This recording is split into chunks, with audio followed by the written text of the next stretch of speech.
Keep this urine when you're being tested for steroids in the NFL or the Major League Baseball. Because what do you mean? They have retested a sample of Barry Bonds' urine. Right. And now they say he tested positive. You know, these urine samples they've been holding. What? They keep the urine? I mean, I would think they do the test and then they throw out the urine. Can I come clean about something? This urine is from 2004. Oh, my God. Wow. I have a great revelation, and this is going to be one of those things where I shouldn't say this out loud, but I'm going to. I purchased urine. You're kidding. When? When did you purchase it? The day after I made that stupid promise to you. Serious? And I had to throw it the fuck out. I put it behind a bunch of liquor bottles. Where do you go to get it? Oh, a kid sold it to me. Are you serious? Because I would think you could know someone who would just piss in a jar for What you. happened was there's a bunch of kids in the town I grew up.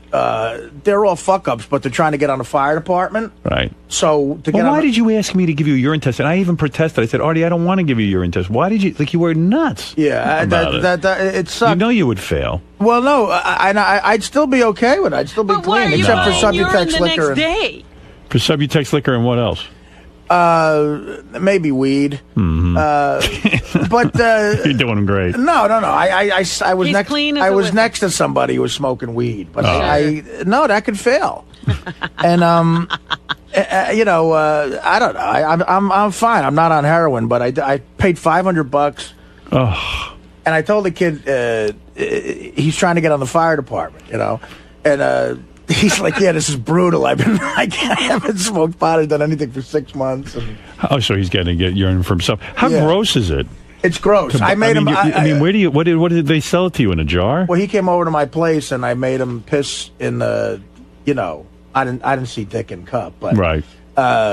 He put it in like a Poland Spring bottle, and then I transferred it with gloves to something else, and then I put tin foil around it because it's so gross to look at. Yeah, and then I put it in the back of a bunch of whiskey bottles, and then I just threw it out like last week. I forgot. So what part of you insists to me? I said to you, Art, you don't have to do a urine test. Because I was excited. I tried to make it sound like I'm normal. Yeah, but I yearn to be normal. I know, but I told you you're never going to pass it. No. And, you couldn't pass a urine test ever. Yes, I could. You couldn't. Yes, I could. When? Just put Artie in rehab. Yeah. I'm not in rehab. Why? Because someone I talked to someone about that, and they explained to me Artie's got to want. There are people go. Everyone acts like rehab's the cure. I'm totally fine. You could go into 95 rehabs and still not be better because you got to want it. Guys, I've been clean off. Steve-O. He fought it. Well, Steve's a hole. Can I just talk about Christ? The guy's bleeding and throwing shit at the and that may I add, they waited till that happened. Can I just talk about how it's just so funny because I want to go pull the tape of how insulted and indignant Artie was. This is what's great about when I said guys. I had to watch Artie pee in a cup, and he goes, "Are you insane? Do you think I'm fucking crazy enough to go? I'm going to buy urine." He fails his first drug test. I've already picked the date of his drug test. But he can't know the date. No, he doesn't know. Right, don't worry. It should be every other day or so. What are you waiting for? There's a special day. You should be it's random. It's random. It's random drug testing. I'll do whatever the fuck you want. Randomly it should be regular. He doesn't know, and Gary's going to watch his penis in the cup. No, he's not. Yes, he is. No, yes. he's not. Yeah, he has to. Somebody has to. He'll bring out a whiz in there. Then I'm not doing it. Then you got to walk in the room naked. Then I quit the show. You have to walk in naked because you're going to get a bag of urine in there. I'm going to get a bag of urine in your pants. Where am I going to get a bag? We'll buy it. You could frisk me before I go in. People buy urine to pass drug tests. Seen the Whizzinator? It's a fake penis with a bladder. Right. Yeah. I don't have the Whizzinator on. Sure you don't. Where do I have it? You think it's ridiculous for us to think that you might try to beat a drug test? That you wouldn't pay Teddy for his urine or something? Teddy's not. I'm just saying. I'm giving you. Teddy's urine is way too. You know expensive. a bunch of people. You throw money at everything. Then we'll have a girl. I don't know one person who doesn't do drugs or drink. Where am I getting urine from? No, I bought urine before you accused me of buying. Yes, I did. But if you could go back to whatever those days are, I'm wearing a leather jacket and I have the urine in here in my breast. Are you pocket. serious? Yeah. So if you look at the tape, it might be like. You could see. You mean you were carrying the urine with you because you thought we were going to do the urine test? He didn't know when the test was going to come. You're officially the funniest person I've ever met. I came in here. But meanwhile, you weren't even clean when you said I'm going to take a urine test. Yes, I was. Then why would you buy urine? No. It was the next day. I was worried that stuff would show up. Okay, very worried. Art. Stuff that you take. But I haven't done heroin since December 24th. But I haven't. No, but we were giving you a drug test for everything. I know. That's where I made a mistake. I should have made it just heroin. Just heroin. I don't know if they make that test. They do. You could just check for opiates. Ignore coke or anything like this. So just yeah, heroin. you could. Just you tell could us see. that there's heroin in You there. could see specific stuff. All right. Well, anyway, that's a very interesting revelation. But I was always wondering about if the urine stayed good. Because then the one guy said you have a way to keep it warm because it can't be cold. And I was like, oh fuck! So I would put it in a room with heat every next to the boiler. Did you really? Listen, Howard, I'm crazy. Oh my God! I don't want. I want to keep my job here. It's very important to me. But that wasn't a condition of keeping your job. Yeah, it was just to go to rehab. See, I had to say it, but that's how good of a person I am. I had to say it. All right, let's go to Robin because that sounds crazy. Funny. No, but the urine got real dark as the days went on. Stay good. And I was like, does this even look like fresh urine? Right. Well, there were flaws. I am shocked to hear that they saved his urine, but there you go. The samples are believed to contain traces of the previously undetectable designer steroid known as THG or the Clear. It was called the Clear because it wasn't supposed to show up on tests. The New York Times reported last week that federal authorities had detected anabolic steroids in a urine sample linked to Bonds.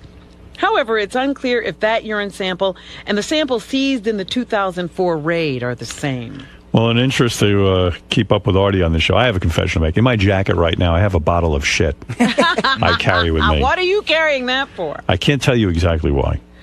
Oh, and when Dr. Drew said the penis and cup thing, I had the urine on me. Oh, you did? Yeah. Jeez. I was going to take it out. If you guys made me do the test, I was going to take it out and put it on the table. Oh, that's good. I should have done that. Fuck. Wow. Well, we didn't test you. You're really an addict. No, Howard, I'm a dedicated worker.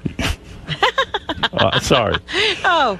Who else? I'd break my ass. I'd break my ass ever since I was a fucking you're in a dark place, longshoreman. brother. You're in a dark place. Yeah, well, you're right. Yeah, you are. But no, I'm okay. I'm okay, I think.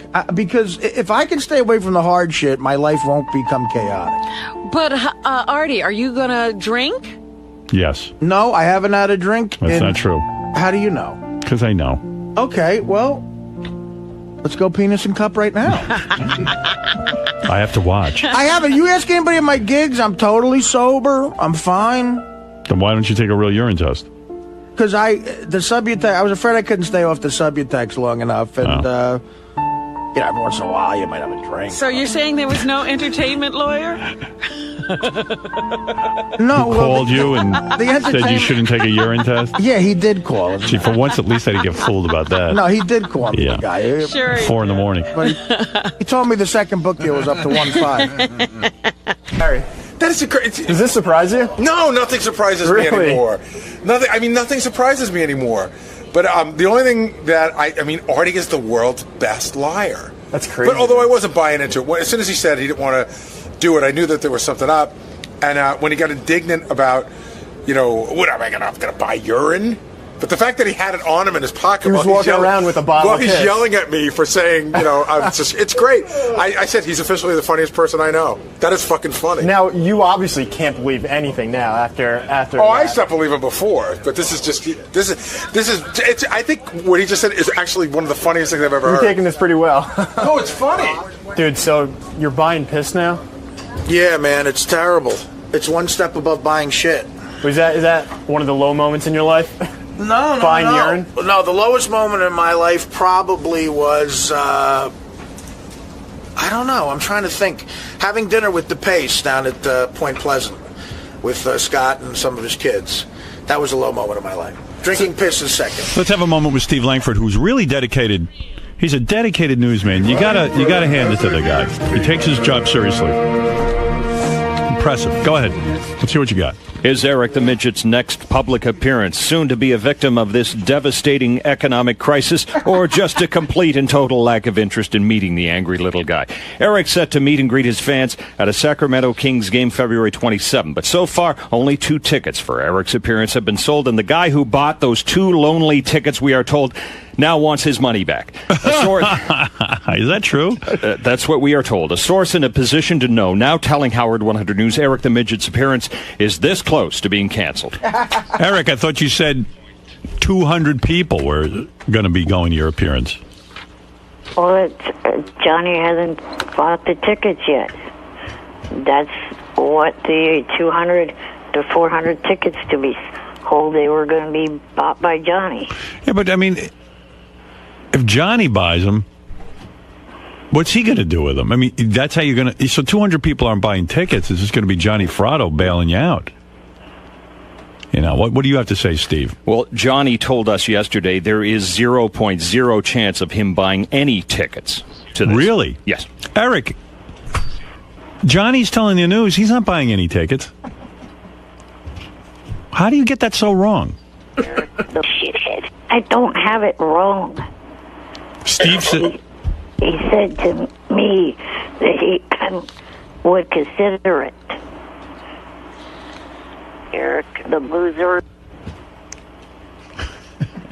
And if the team was better than they are, then maybe people would come see this meet and greet.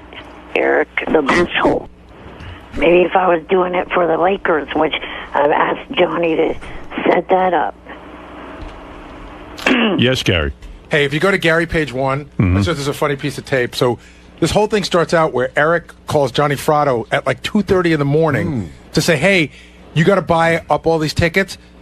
It's in the left hand. It's in the left-hand corner. Don't play the first one. That's just Eric going on and on. Yeah. But Johnny calls back. It's the funniest thing because you can hear the baby screaming and wailing. Johnny's like, "Don't ever fucking call here at 2:30 in the morning." The second one? Yeah. Okay. Eric, how in the world do you wake me up at 2:30 in the morning? You want me to buy 200 tickets? What are you, nuts? If you call late like this again, I swear to God, I'm going to get a fucking screwdriver, and I'm going to come up there and I'm going to take you apart. If you don't call in the night, you fucked me up. I'm definitely going to get even with you now. All right. What are you doing? The guy's a family man. You're calling him at 2:30 in the morning? And bugging him about buying your tickets. Eric, you can't be for real. I am. Why did you call him at 2:30 in the morning? There's never been a problem with it in the past. If someone calls your house past 10 o'clock at night, they're fucking rude. 2:30 in the morning? And when you have a baby. Oh, my God. Well, he does. He has another baby. He has Eric the Midget. Eric, shut up, Midget. You're a baby. Well, you don't make any sense. Jackass. You don't call someone's house with your needs at 2:30 in the morning. It's a babyish thing. It's like behaving like a baby. I mean, you're not even. It's not urgent to buy these tickets. You don't need to call him at 2:30 in the morning.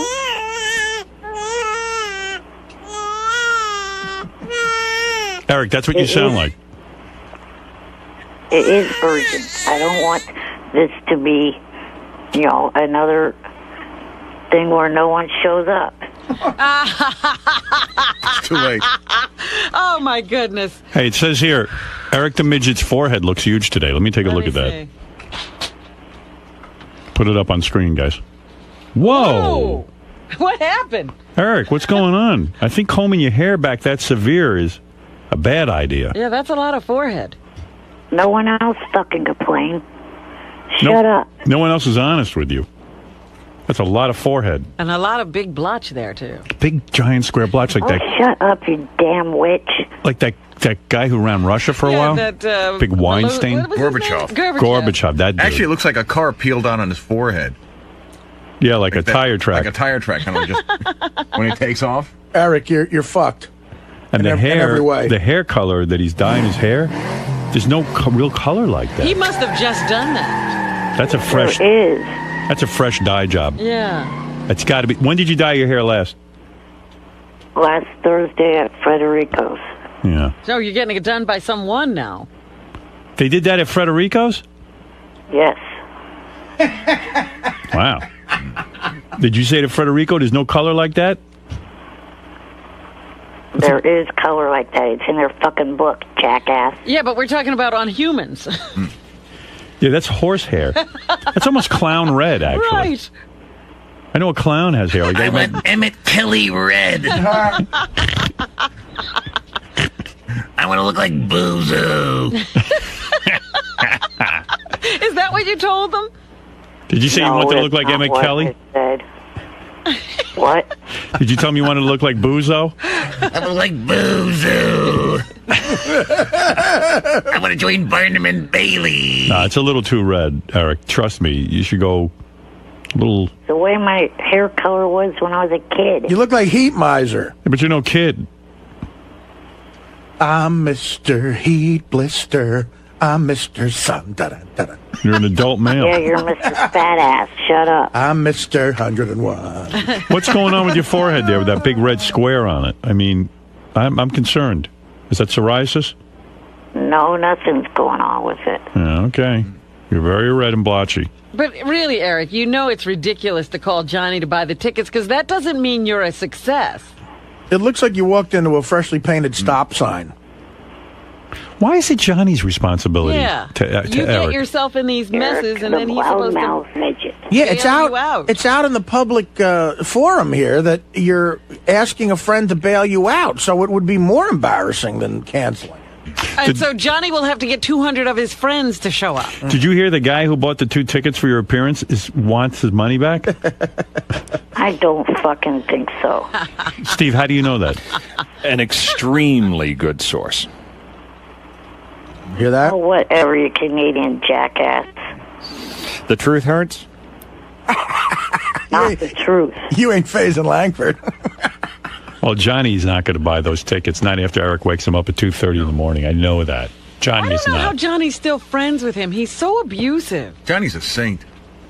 Johnny's a wonderful man, but I think he's at his wit's end. I don't know. It sounds like he's done that with a screwdriver before to other people. Hey, why does the guy who bought the 2 tickets want his money back? Maybe we could get to the bottom of the problem that way. Do you have any ideas, Steve? I don't have the answer on that. You didn't say to him, why do you want the money back? We'll have to look into that. All right, thank you. He came to his senses? Wouldn't he have a lot of time with Eric? I mean, if he's the only guy who shows up. It'll be a night with Eric. Yeah, I mean, he could have exclusive time with Eric, you know.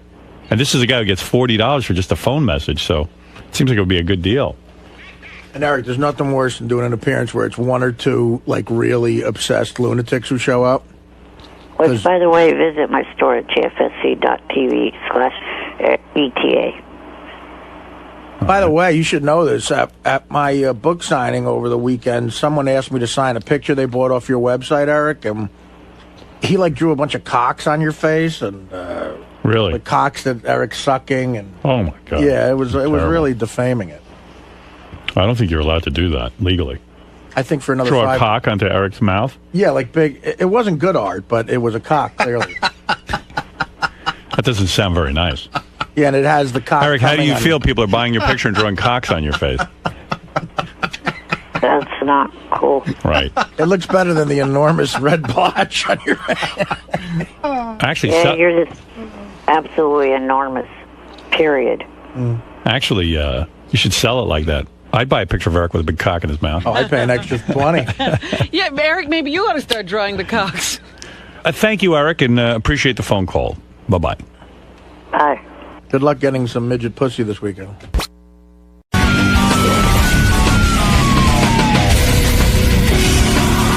Well, actually, Richard Christie is going to take Sal's load on his back. It's really weird. On the wrap-up show yesterday, Sal was saying, look, I don't think the listeners want me to drop a load on Richard's back. Is he kidding? They want like, Nick Manning or someone like that. So you should take a poll.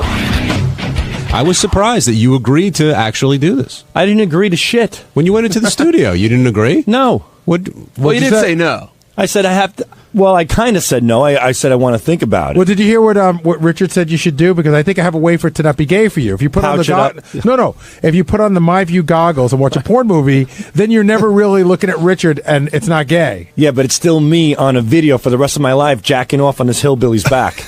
Because you haven't done anything else on a video that you'd worry about for the rest of your life? Yeah, what's the matter? It's the 11th thing on the comp reel. I have, but you know what? I'm trying to wean that down a little bit. You know, that was then. This is now. Exactly. Kind of show, like Gary says, the show has evolved. The show has evolved. So I'm trying to evolve. Don't evolve on this. This is so good.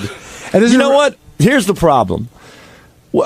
Look, I'll do anything for the show. You know that I'm the dancing monkey. No pun intended, Gary. But the thing is that why would I think there's a pun intended? No offense, I should say. But the thing is that we do these things. We get a little crazy. You know, the captain sack and the ball lick and the taint and all that shit. And then people call in and go, "It's too gay, too gay, too gay." And I listen to the fans. I listen to the people out there.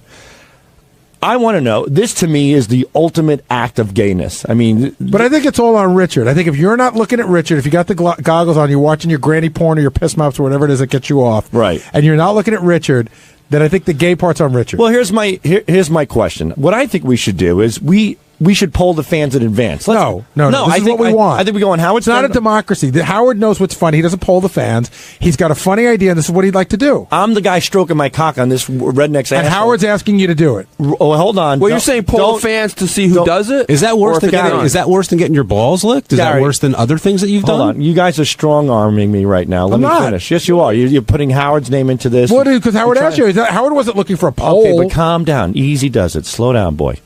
What I'm trying to say is that let's put a poll up this time and see if people really want to see this. And if they do, you know what?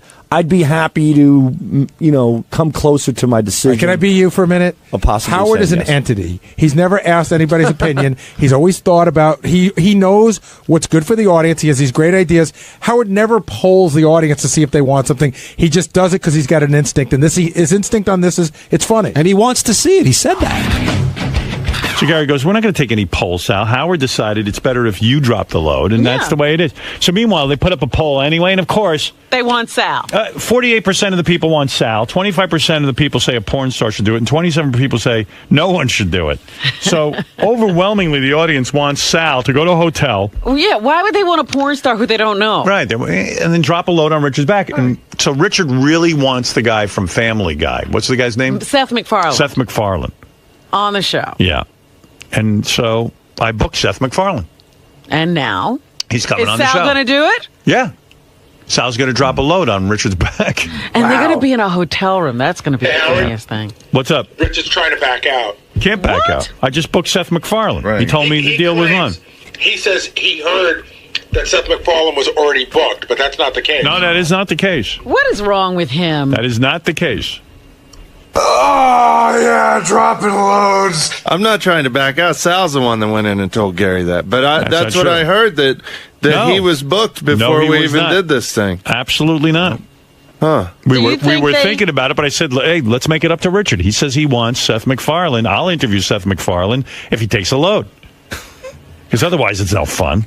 It's no fun if I don't take a load. Do you think they're just doing this to get you to have a load on your back? Well, I mean, very gullible, so... So when are you guys going to go to the hotel and get the load on your back so we can listen in? That's up to you, I guess. He's not going to do it that day. He's going to do it before. Well, I want to make... it happened that morning, Howard. Okay, that morning. Yeah, I want to make sure Seth MacFarlane is sitting in the green room. All right, that's fair. I don't want to get a load on my back and then he's late for the show. That'd be good. Seth MacFarlane calls in and cancels. Yeah, well, that's the irony. This is what's going to get Seth MacFarlane not to do the show. No, he's got a good sense of humor. So, Sal, are you going to hold up for a lot of... What's funny about this? Sal, yeah, exactly. Are you going to wait like 5 days and be all backed up so you drop a rope on him? No, he's yelling in the hallway now. Get in there, Sal. I never agreed to do this. And now he's back. We did the poll, like you said. The listeners want it. 48% voted. I'm going to give Sal some great granny porn that morning so he'll jerk off before he jerks off. So it sounds like Richard wants to... Oh, wait. Do you want this to happen now, Richard? It sounds like subconsciously you do. No, I do not want this to happen, but I'm not going to back out. Howard's, saying that I'm backing out. I'm not going to. All right, but Sal, I want to do it with Sal. To deliver this tremendous bit? Well, the thing is, technically, I lost the poll. 25% and 27% ends up to 52%. Don't be ridiculous. You got the majority. Yeah, I said put up a poll, but I didn't say I was going to do it. They want to see you. Here's the problem. I would do it. Good. But calm down. But I don't have the ability physically to whack my cock off with a man bent over. Here's what's going to happen. You do have the ability. I don't. I'm telling you go physically. to the hotel. Cock and balls. We're going to put some porn on for you that you'll look at. Well, I suggested on the wrap-up show we have that sponsor, My View. They're glasses that you wear, He'll wear the where glasses. you can watch a video and you can't even see Sal, outside. You gonna move up your cock and balls and whack it for a little bit? I have faith in you. No, don't Are you telling us you can't perform? There's no way with asshole. This is the biggest bit ever. It's not you being feminine. It's him. He's taking the load. Is this bigger than interviewing Paul McCartney? Yes. This is big. Let me ask you and I something. need you to perform. Why do I didn't. You This have to go asshole out asked there. for semen on his back. Why do I have to be the jerk off that does Because it? he trusts you. He's You're your his friend. partner. Trust. I got 3 kids. I got to jack off on a hillbilly's back. Do you do a comedy routine with this guy? You're out every weekend That's with him. different. I'm not You guys jerking off on You don't want to be stage. part of this? You're going to feel like shit that morning when the comedy history is made and it's you're not not jerking you. off on him. I'm not saying that, Howard. I've done so much. I've done everything. You know you want to be the guy. You know what? Okay, fine. I'll get a different guy to No. come on his back. I want Sal. You know what? No Seth MacFarlane.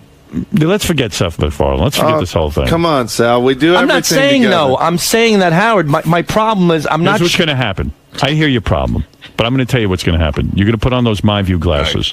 You're going to have a big screen Oh, can you experience right in front of you, a porn. That's going to look like What's your favorite porn? Tom Cruise. Dr. Risky Business. Dr. Piss. All right, Dr. Piss. Piss. Describe your favorite scene in Dr. Piss. There's a lot of them. I think Fred has a clip maybe in the Do you? Prophet. Yeah. Take a look. Is it under Fred. Dr. Piss? Yeah, it should be Dr. Piss. Okay, I can find it. This is your absolute And he all-time thinks favorite. It's one of can't my perform. favorites. What does Dr. Piss do in his video? Well, he pretends he's a doctor, and a lady comes in, and as he examines her vagina, she starts peeing in his face, and then right. he has another girl come in, and he pees into a super soaker, and he shoots the super soaker pee into her Why face. do you like that so much? Or does I don't know. It turns you on and gives you a boner. All right, Yeah, so here's what's it gonna happen. gets me a That boner. gets you all All right. excited. Well, On one of the first movies. of all, Richard's going to be quiet. We're not going to hear from him. He's We gonna can even put him in something frilly if you want. And then, we put him in a dress. Yeah, I want my ass covered up so he doesn't accidentally. So we'll put you in a pair of panties just so it Okay. looks like a girl saw it. But Howard, This is just his back. like Richard wants to meet Seth We could MacFarlane. even spray urine on you during it. Nah, you don't have to do that. I'm not a deer. But So then you'll put the My View glasses on. You'll have your experience. and you'll be in your tighty whities. Yeah, you won't even know. And then you'll blow your load right on his back when it's getting close to time. Whip off the glasses and do it. Spray him down. anything, dude. Howard, Spray him down. I want to. what an ass! Why am I involved in this asshole's life? I mean, he know. wants. That's up to you. But this is I don't him. know what- All right, He wants you. I want Sal to leave the glasses on when it comes, so maybe he'll miss. No. He's got to hit your back, or you're not You know, this is getting what. your wish. Artie, help me. Sal, I wish I could, but this is you're paying for past sins. People think you want to do this on some level. I don't. That's what I'm saying. Sal, you don't want to do it? I'll get a different guy to do it. All right, thanks. No, please have Sal. Well, Howard, You do it I for don't- Richard. at I don't least. know if He's I want to begging do it unless it's Sal. Oh, I get trust out Sal. of here, Richard. You proposed this. Why do you trust were Sal? doing this. I know, but I want Sal to always be makes- do it Sal with always me. does something weird to you whenever he's involved with you. That cock's gonna end up in your ass. I know it. I'm going to take a shit on his neck. What about that I think guy? I'd prefer a shit on my neck. What about that guy who came in, who went into business for gay porn, but he's not a gay guy? But see, That's the I don't guy know what? I don't know what that guy's up to. There could be a health It's thing. on your back. Right. See, I got a big issue with Sal. I'm going to tell you right now. else Sal's the is one new? who's always saying everybody's got to give it their all for the show. Sal's the one who's always saying if we don't do something, you should be punished. So if Sal doesn't want to do it, something should be taken away. That's how Sal You, reacts as to a everything. producer. How about your plugs for your You're allowed your to. shitty If I don't comedy do shows? it, if I don't do it, you're a lousy producer. You should be how taken about away. if you don't do it, I cut your plugs off. Sal. Go ahead, Gary. That's not nice. But you know what? You got to perform. You're here. You I got a don't job. want him to be coerced like that. I'm not. Not coerced. I mean, he's always saying, "Hey, first of all, Howard's asking you to do it." You're saying no right to his face. He is asking you to do it, and you're the one that says we all got to do what Howard says. Sal, let me remind You're you. strong arming me, Gary. I'm talking to Howard about I'm it. using your own words against you. How about if Sal does this, you'll interview Dr. Piss along with Seth MacFarlane. Well, the point is, look, Richard wants to meet Seth, and I'm willing to contribute. Don't get me wrong, You're Gary. not a team player. All right, go back and think about it. Go back Sal's and not a think team about it. player. That's not You're true, not. Gary. We have to know if this is being done. I think he'll do it. You do? Let me think about it. Let me think about it some more. Go back and talk it over with Richard. Be on the team. I am, Gary. You know I'm on the team. How Gary, are you on the team? Gary, the things that I've done in the past, I've done everything that's been you asked haven't of done me. anything like this good in about a good year and a half. We haven't done a gay stunt in a year and a half. No, you've changed. No, I have not changed You totally at all. have changed. No, I have not. And you're not part of the team. I'm totally part of the team. How? It's something I have to think about. Why don't you do it? Because nobody asked me to. All right, I'm asking you. You know what? You doing it is funnier, and Howard wants you to do it. Not me. And I know funny if you did it, It'd be Gary. funny if Gary did I'm it. putting on It'd be bestiality, but it'd be I'm funny. putting on the Techno Beaver outfit. That's okay? pretty good. Well, you already look like a beaver. That's it's not as far stretch. Sal is not a team player. Dude, you know. All right, thank you guys. It would be funny for any guy to do this, let's face it, but no one's going to do it. I mean, you know. Well, I'm not saying I'm not going to, but I'm definitely going to think about it. He's not a team player. All right, go think about it. Whenever Okay. we do stunts, it's a Sal and Richard stunt, and I want this to be a Sal and Richard stunt. We're like the gay Laurel and Hardy. Well, yeah. All right, boys, go back and discuss it in your comedy room. And just remember, Seth MacFarlane is like on the list, off the list, on the list, off the list while you guys do this. Seth MacFarlane's fate rests in your hands. I don't give a fuck about Seth MacFarlane. He does. I'm the idiot. I'm the gay dancing bear that has to come in and close the deal so Shitbag can meet Seth MacFarlane. Right. I get nothing out of this All right, except go to back please and- you go back and the talk show. about it. All Go right, back and goodbye. You get to jerk off. That's true. All right, goodbye, boys. All right. I remember when pleasing Howard on the show was enough, so. Right. Yep.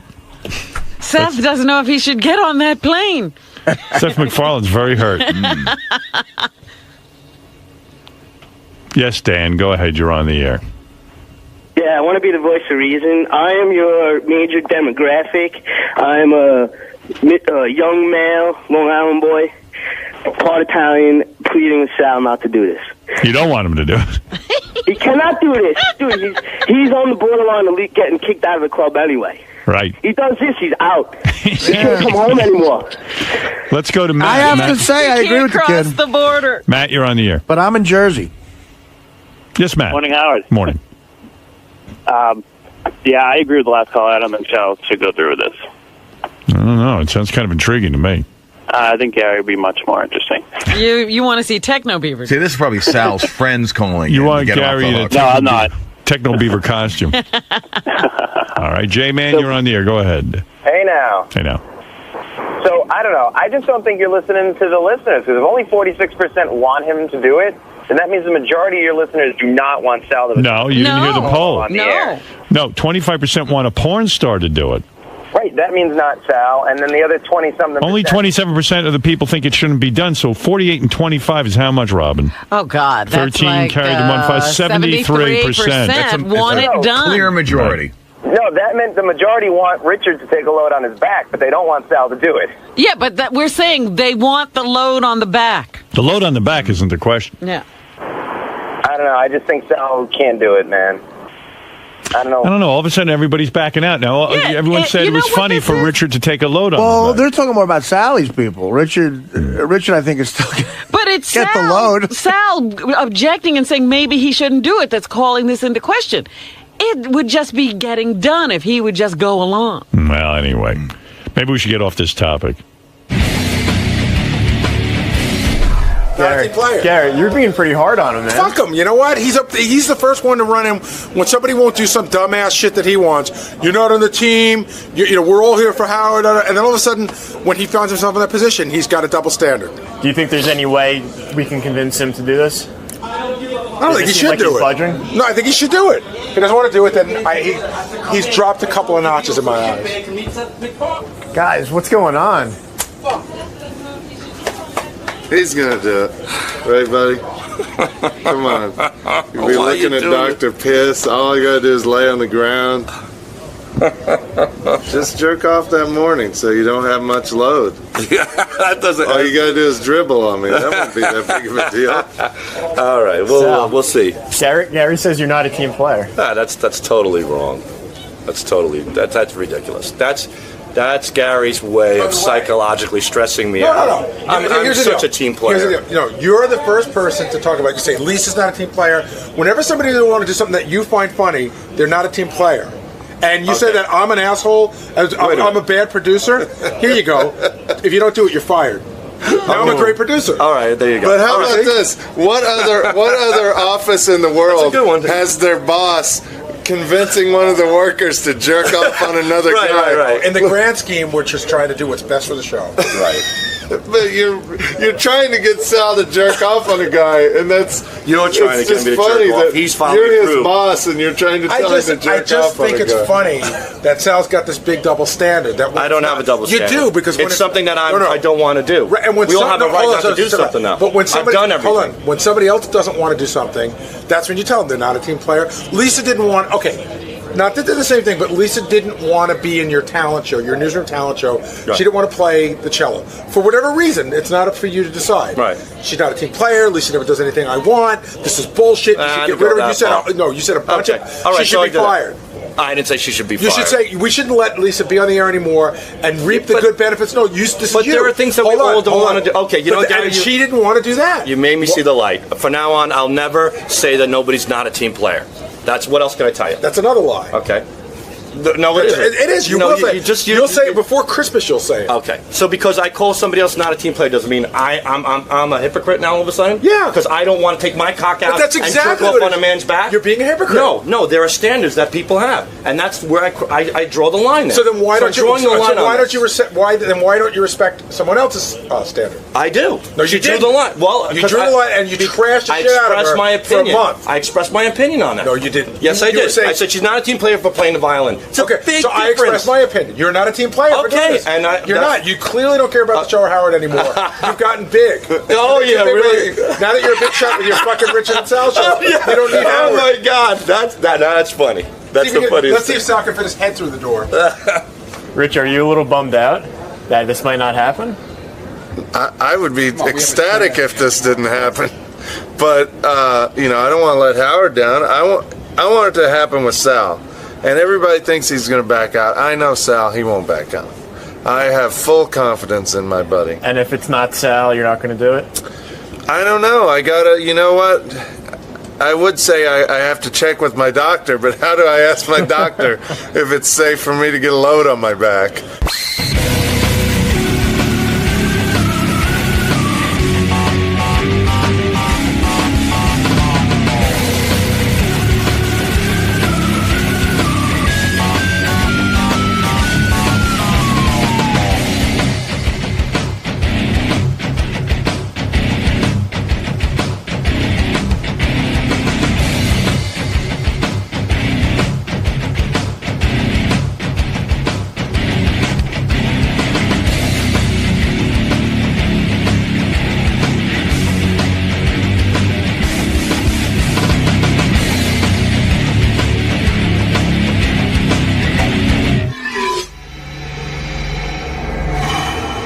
Lisa's got some stories from the Howard 100 newsroom.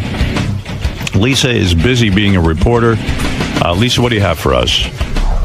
Lisa G takes shits at work. All right, so remember, I think it was yesterday, Gary came in here and said the guy at the parking garage busts his balls all the time. Right. Well, I went down there to meet him and to talk to him. Right. So I said to him, John, why do you make fun of Gary? He says, because he's easy to bother.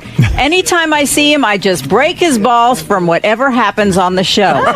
Did you see Edie Falco's pitch? Yeah, he's pretty consumed with Gary's pitch. By the way, I should play you. More reports have come out about Gary's pitch. It's not dying? No, it's not dying at all. It won't die. No, it's become a thing. It's become like now the announcers go, oh, that's a Baba Booey. You know, it's when you throw the pitch like a girl. That's crazy. Gary wants to kill me. Yeah, Artie just bummed Gary out bad. I did, and I'm sorry, Gary. I'm just busting balls. What did he do? I don't want to go into it. No, it's good.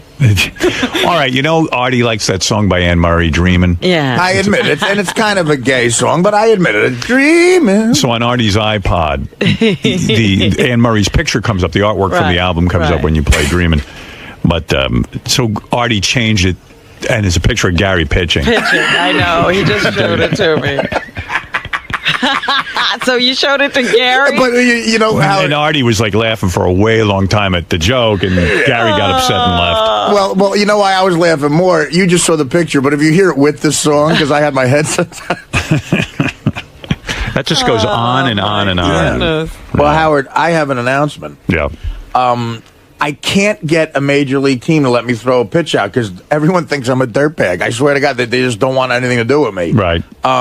But the Trenton Thunder, who are a minor league team in Trenton, New Jersey, the guy said you can throw the first pitch out. So, it's not as much pressure as Gary, and I admit that. But if you want to film it, I'll throw the first pitch Absolutely. out. I'll put my money where my mouth is. Is it the same distance from the mound? It's regulation. Yeah, it's 60 feet 6 inches. All right. Well, maybe you'll crack under the pressure. I might. I'm going to put my money where my mouth is. All right, here we go. All I can guarantee. What is that? It's totally not the same. It isn't. I know, Gary, and I said that. Artie doesn't give a shit about Trenton. He loves the Yankees, and Yankee Stadium is like church to him. And if he had to stay at Yankee Stadium, he'd probably still make the pitch, but throwing a ball in Trenton is meaningless. You know what? He knows I'm going to be way better, and he's pissed. Why is it meaningless? I understand this. Artie admits it's less pressure for him, but this is the closest he can come. It's about where it takes place and what it means to you. I see. No. There's pressure on me now, Gary. Listen. You fucked up, and look what I did. I acted like the biggest asshole on the planet. There's pressure on me, man. I mean, it really isn't. It's not Yankee Stadium. Yeah, but Yankee Stadium Stadium doesn't exist anymore. I got a way to solve this. A pitch-off between Artie and Gary at this game. Okay. You each throw a strike. I'm glad to do it. Oh, now that's a good idea. There you go. Now it's an even playing field. It's on. Gary, there's no pressure. Even playing field. Now it's an even playing field. You should be able to throw the strike if there's no pressure. Gary, if there's no pressure... Yeah. You should do fine. Right. Should be a slam dunk. What are you, a big Thunder fan? It's not the same pressure for Artie that it was for me. So the comparison... So what about Fred's idea that if you both throw... The point is that Artie should throw the first pitch out at Yankee Stadium. Well, maybe until that happens. Yankee Stadium doesn't exist anymore. There's that shit fucking pussy field they built next to it. So I can't do it. But come on, Gorilla. We in Manila. Come on, Gorilla. This is the thriller. Dude. Gary. Fred's point. That isn't a bad way to redeem yourself. It's a good way to settle the argument. If you can, I mean, here's the deal. You and Uncle Tom, you ain't shit. I understand there's a lot of pressure. When the show's over, then I'll talk. It's over, Gary. Go ahead. It should have been over a week ago. Believe me, it's over. It's over. I'll be working construction in 2 weeks. Go fuck yourself. Gary. Oh, you think they'll have your back? Oh, yeah, they will. But I'll still be able to throw like a dude. Oh. You work in construction. We need you to swing a hammer so you can hit an umpire by mistake. Bring your Anne Murray CD with you, douchebag. Yeah, and I'll show them your picture. Oh, God. All right, Come on, Gorilla. The point is, if I were going to do this again and I were going to redeem myself, I'd do it in a place by myself, like... that means something. But wouldn't that prove that you have the same ability as Artie? I mean, I understand why you say... I can go throw a pitch and anywhere. I don't need to do with Artie. But that's a quick way to kind of shut him up a little bit. If you pitch a strike too. Shut me up! Whatever. Listen, Gary, what about this? The Trenton Thunder game, it's not me, it's you versus Valerie Bertinelli. All right. Well, there you go. Gary's not interested in pitching. I think that would solve the problem because I understand the pressure that he had at Shea Stadium, and I'd love Citi Field or whatever the fuck it is. Shea Stadium. I'm not in a contest with Artie, nor am I tied to Artie. So if I do this, I'll do it on my own. I don't need. But you're knocking his. But you're knocking his thing. It's like so now you can prove that you're as good as him. Whatever. All right. It's enough of that. The man has a piece of wood in his penis. Wow. Yeah, that's true. You know what? I'm so uncomfortable today. It's the worst fucking day ever. Really? What's going on? You know what? It doesn't hurt anymore, but I'm telling you, what time is it? 7:15? I've already peed 6 times. It's time to talk about your gay pitch. Gary. Oh, man. Let me get off the gay pitch for a second, okay? Gary. Yeah. So you went and you had this procedure. Right. They got rid of your kidney stone. Right. They put, and after the procedure, they put a piece of it's a stent. It's a stent. It's plastic up your penis so that you'll keep the opening from getting. And it's been uncomfortable. I've almost. Well, why are you peeing so much? Are you drinking a lot of water? Well, I have to drink a lot of water, but I'm not peeing a lot. I'm just peeing often.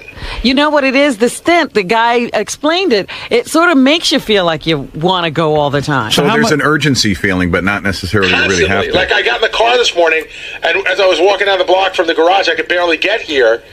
And then I've gone at least 6 times this morning. Wow. How much longer do you have to keep that thing in your penis? I'm taking it out a week from tomorrow. A week from tomorrow, you got to go through this? Yeah. Is it going to get any better or is it just going to be horrible? This is all new territory for me. But did you ask your doctor? Are you going to be suffering like this for the entire week? I don't know. I got to to call him today, or I'll email him today. I didn't. Nobody gave me any indication that this would be going on. So when you say uncomfortable, it stings? No, the stinging seems to have gone away. I just feel like you know when you have to pee really bad? Yeah. It's constant. Like, I already can get up again. I just came back while you were having this conversation, and I probably can get up and go again. You know, I was talking to my buddy Pat about these kidney stones, and he was saying to me, too, it's a matter of hydration. Do you drink a lot of water? All I drink is water. Really? I don't drink any soda. I stopped drinking iced tea. I drink water like crazy, Howard. But it took years to make this stone. He had really bad habits. Well, it's like an oyster. I've never been a soda drinker ever, and I've always been a big water drinker, so that's never been the issue. Wow. Well, all right. But it's the chocolate, the Tums, whatever else he was doing for years. I think the Tums did this guy in. Yeah. I mean, my grandfather used to eat Tums all the time, but he was eating so many Tums, and Tums is loaded, I think, with calcium. Yeah. And I think calcium leads to these deposits. Well, the stones are made of calcium. That's what they're made of. Jeez, these stones sound scary, man. Like, even I've now changed my diet. That's and scary. you didn't have a problem. I don't have a problem. I'm so afraid of it. It is. It's a scary thing to get, because sometimes, I don't know if it's true, but it could be hereditary. You just get them anyway. I don't. You might have a. No, Robin? No. It's not hereditary? No. How could a stone be hereditary? But could you have a predisposition? All of a sudden, your grandfather put a stone in you? No. Western medicine doctor says it can be hereditary. Sure. But Robin they knows say better. everything's hereditary. Heart disease, everything. You just made me feel. Heart disease is hereditary. No, it's if you not. have a bad heart. What? Cholesterol's hereditary, Robin. No, you have to eat that. What you're missing is that, don't you agree that there are people with family histories?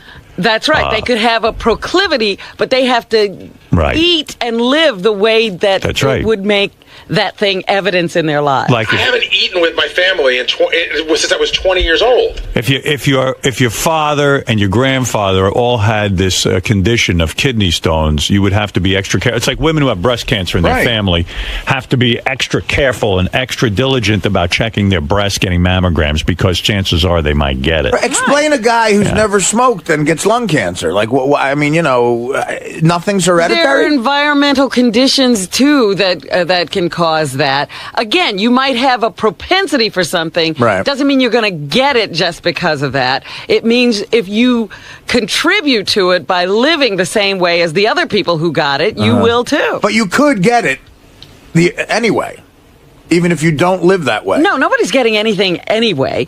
We're living in a stress-filled society, bombarded with pollution, Artie. All right. Did your dad have kidney stones? No, but my mom had them forever. She did? Yeah, constantly. So that's where she's in and out all the time. With kidney stones? Yeah. So there you go. He's got it in his family history, and then on top of that, he's eating crappy. He has a very bad diet. Does your mom have a bad diet?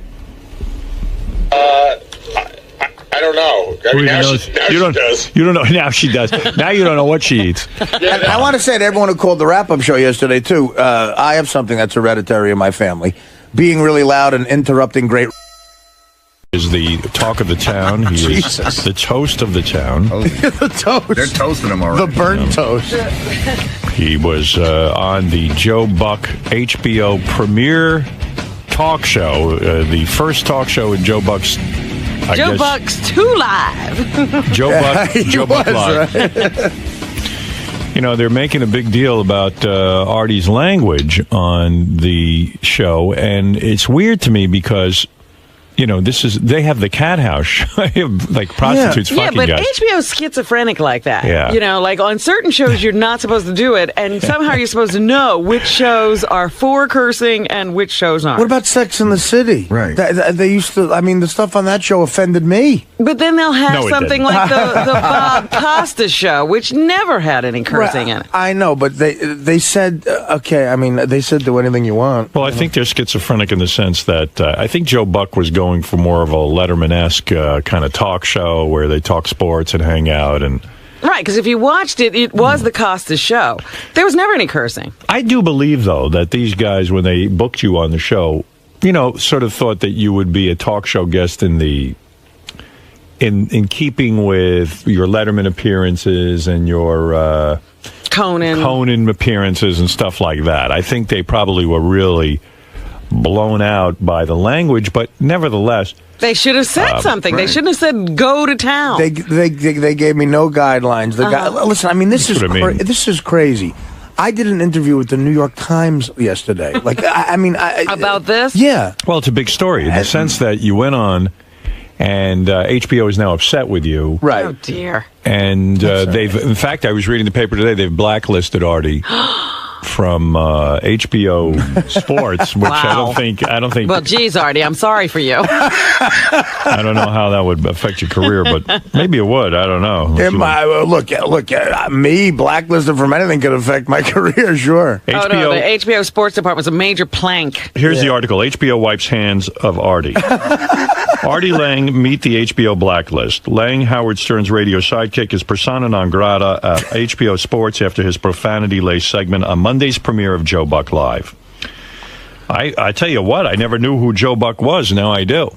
Yeah, I mean, helped him out that way. There's something good that came out of this. Sure. He can do, he can go do as many Howard Stern shows as he likes, but he will no longer appear on HBO Sports or Joe Buck Live, HBO Sports President Ross Greenberg told the Post yesterday. Wow. Well, that's the greatest news ever. I can do as many Howard Stern shows as I want. How does Ross know that you can do as many shows when as you want? When did he get permission to do this show? He's executive producing this show. He's the president of Hollywood. Howard, if that's true, and you make that decision, I couldn't be happier about it.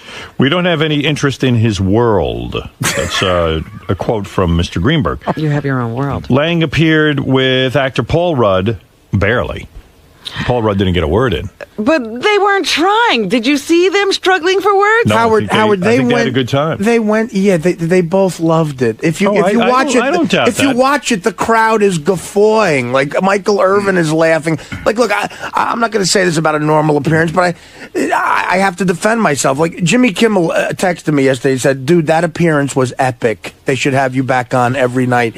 Like, you should be his sidekick. Somebody said to me there should be the Artie and Joe Buck show. Yeah, I mean, so Ross Greenberg has, I mention him a lot in this New York Times. I don't know if the New York Times thing ran at all, but he sounds like a moron. He gave me no guidelines, and he knows what I do. He read my book. He saw my stand-up.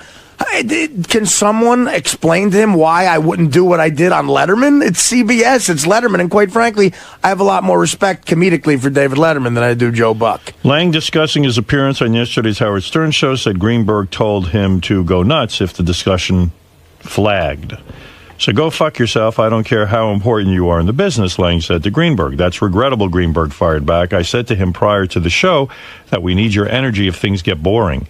He misconstrued that. I didn't mean that we needed this, which was a far cry from energetic. It was a mean-spirited, vitriolic diatribe with guttural language. Howard, take away the first thing I said, okay? Right. And which was just a crazy joke.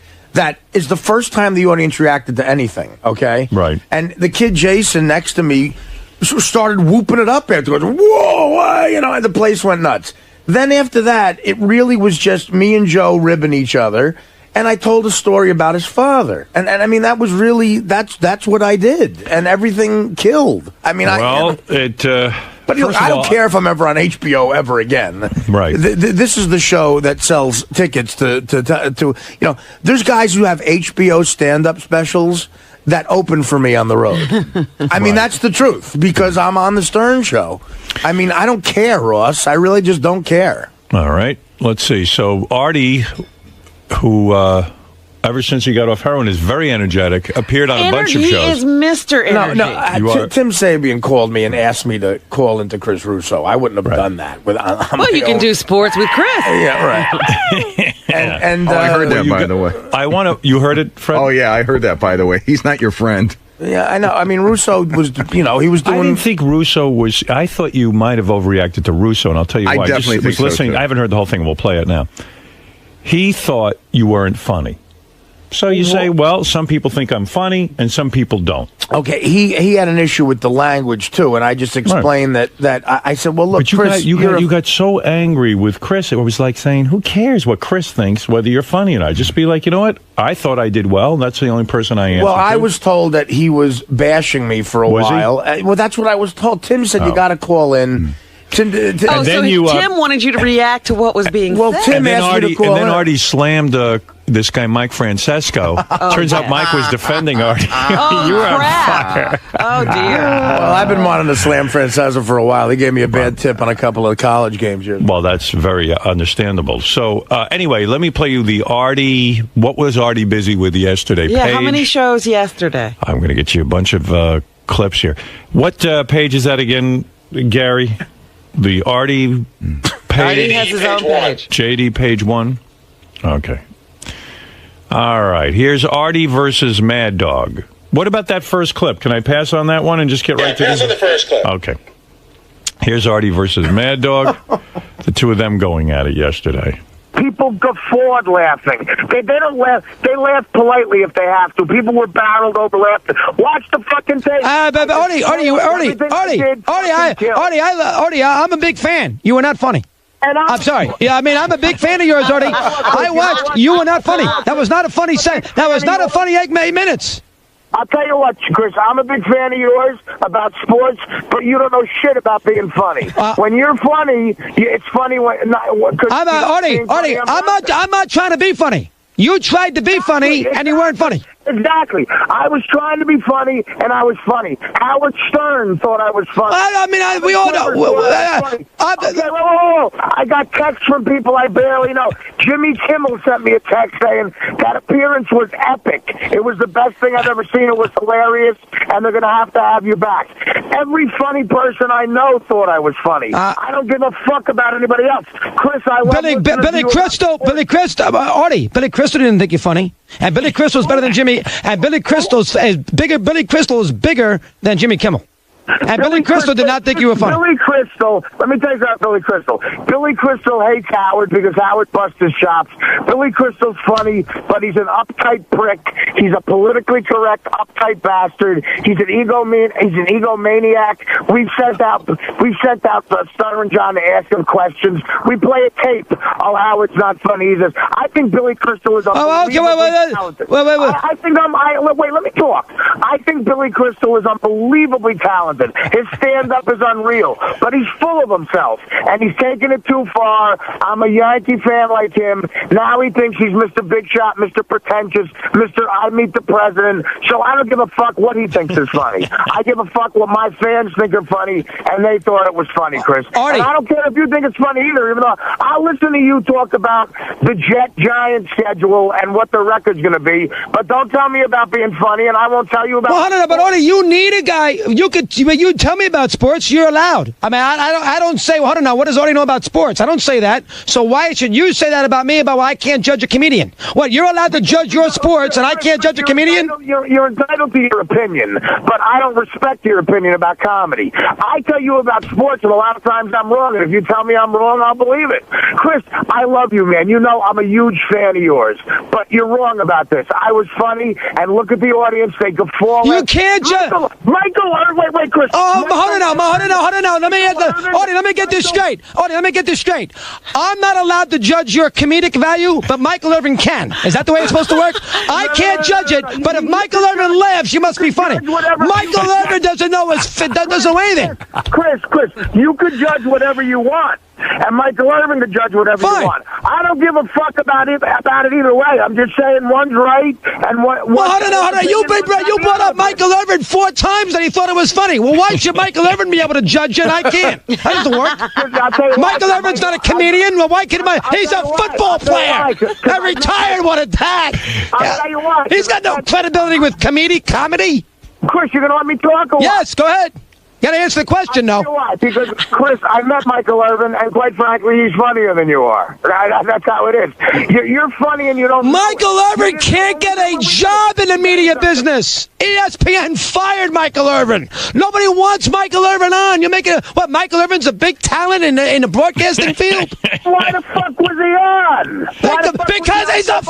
Because he's a Hall of Fame wide receiver, Artie. You think he's on because he's funny? And I'm on Joe Buck Live because I'm on a Hall of Fame radio show. How's that sound, motherfucker? Well, that's different, Artie. We're not talking about... Forget Stern. We're talking about your appearance as far as humor is concerned, and about language and about all those things. How about going on, Buck, last night and use better language and not make everybody cringe in America? And being boring and nobody cares. Would you be talking to me right now if I went on and talked like Carol Burnett for fucking an hour, or some other fucking jerk off you think is funny like Bob Hope? You're talking to me right now because of what I did. Is Bob Uecker funny? Is Bob Uecker funny? Yeah, Bob Uecker funny? I think Bob Uecker's hilarious. Okay, does Bob Uecker use bad language? Off the air. No, in his jokes, does he use bad language, Artie? The answer is no. What the hell is he talking about? Chris, you're caught up in the 1940s, brother. I'm a Richard Pryor fan. I'm a George Carlin fan. I love Sam Kinison. I love guys who were on the edge. You don't. It's a difference. Howard Stern. And don't bullshit me, man. I used to listen to you and Mike and Mad Dog, and you guys would always talk when you were kissing Imus's fucking old ass. You would go, oh, Howard works blue. I don't work blue. I grew up listening to Howard, man. I work blue. And Joe Buck knew that, and he got it, and the fans fucking loved it, and today people are talking about his show because of it. The one thing I don't understand, maybe you know this and clear it up, Artie. When did Billy Crystal comment on Artie's appearance? I don't know. Never. Russo seems to be aware of something no one else. Maybe they had a personal conversation. Are they close, Billy Crystal and Mad Dog? I have no idea. Howard, that is so funny. Howard, listen. I got more, by the way. I know, but listen, I am a fan of Russo because he's real. He's really a geek. Like, I mentioned Norm Macdonald to him, and he said, the guy on Cheers, Norm. No. You know what I mean? So he doesn't know anything about outside of sports or modern day stuff. It wasn't his cup of tea. Right, exactly. But he was yelling at me too, Howard. I mean, I was yelling back. Michael Irvin thought it was funny. He did. That was funny. Chris is a funny guy. He is funny. When he starts yelling, he's just funny. I love when two guys argue over whether they were funny or not. It's the best. I mean, I've gotten caught up in that crap. Was the best. He's a football player. Yeah. Well, listen, I mean, right, exactly. Well, whoever's in the audience, when you're a comic, you're just happy anyone's laughing, man, you know. It seems like you're getting caught up lately in a lot of fights with people, a lot of agitation. I'm worried about you, honestly. Honestly, Howard, I'm fine. I really am. But people are fucking with me. But I don't know. You think everyone's fucking with you? No, I'm fine, Howard. You are? And I'm in therapy, and it's starting to work. It's working? Did Howard, you talk to your therapist about this? I have a shrink session today. And, good. Oh, good. How long? I love the guy. He's finally back from his honeymoon. How many hours is the session today? It's going to be about an hour and a half because I have a book signing tonight, so I have to calm down. Right. But I have so much anger in me. I do. Boy, I have anger in me, really do. and I'm working on it. Okay. What is it, Fred? I have a couple of thoughts. Book a triple session, number one. You got it, Fred. And number two, I heard that exchange yesterday, and in my opinion, Russo has no credibility whatsoever to judge who's funny and who is not. No, you're missing the point. But it's his opinion on He's commenting on what he thought was funny. But the difference in the argument, too, is he's commenting directly on what Artie does for a living as opposed to what's funny, and Artie's not commenting on what he does. What if Artie would have come out? He does. Artie says I don't say he does a Artie bad says job. he's a fan. I don't say he does, but what if he called in and says, I don't think you're doing a particularly He says he likes Artie, he's a fan, but he didn't think this performance was his best. I think that's a nice little cop-out when people want to say something shitty about you. They preamble it with, I agree. You know, I'm a fan, but... He sounds like that guy, Mark Krisky. Look, Howard, I was gave his opinion. Right. Quite frankly, who cares what Mad Dog's opinion is? I agree with it. But Artie did his thing. I just want to say one thing. Also, his opinion is colored because his favorite comedian is Carol O'Connor. Yeah. And that's not even a joke. Well, I mean, you know, Carol O'Connor is a great actor, but exactly, he has to know what he's talking about. The second point, I listened long after Artie had his meltdown on the air, and he admitted, I believe he admitted he didn't even see it. Oh, so then how can he comment? You know what? That's the beauty of Chris. He did not see the show. Mad Dog didn't see the. Did he watch the performance on YouTube or something? No, he either watched it on YouTube or he heard the tapes. Or Billy Crystal called. He did not see the show. Billy Crystal called from the movie set. Chris, I'll apologize ahead of time, but I believe it was about maybe a half hour, an hour afterwards you admitted you didn't see the show. I just like that Billy Crystal is discussing this with Mad Dog. It would have been nice if Billy Crystal could have said it in his own words. Hey, Howard. Yes. First of all, before a Springsteen concert, I went on Mad Dog's show a couple weeks ago. Right. And what I did on the Joe Buck show compared to what I did on Chris Russo's show looked like Romper Room. I mean, and he hugged me afterwards and said, that was great. I loved it. I mean, what you know, I mean, this is satellite radio.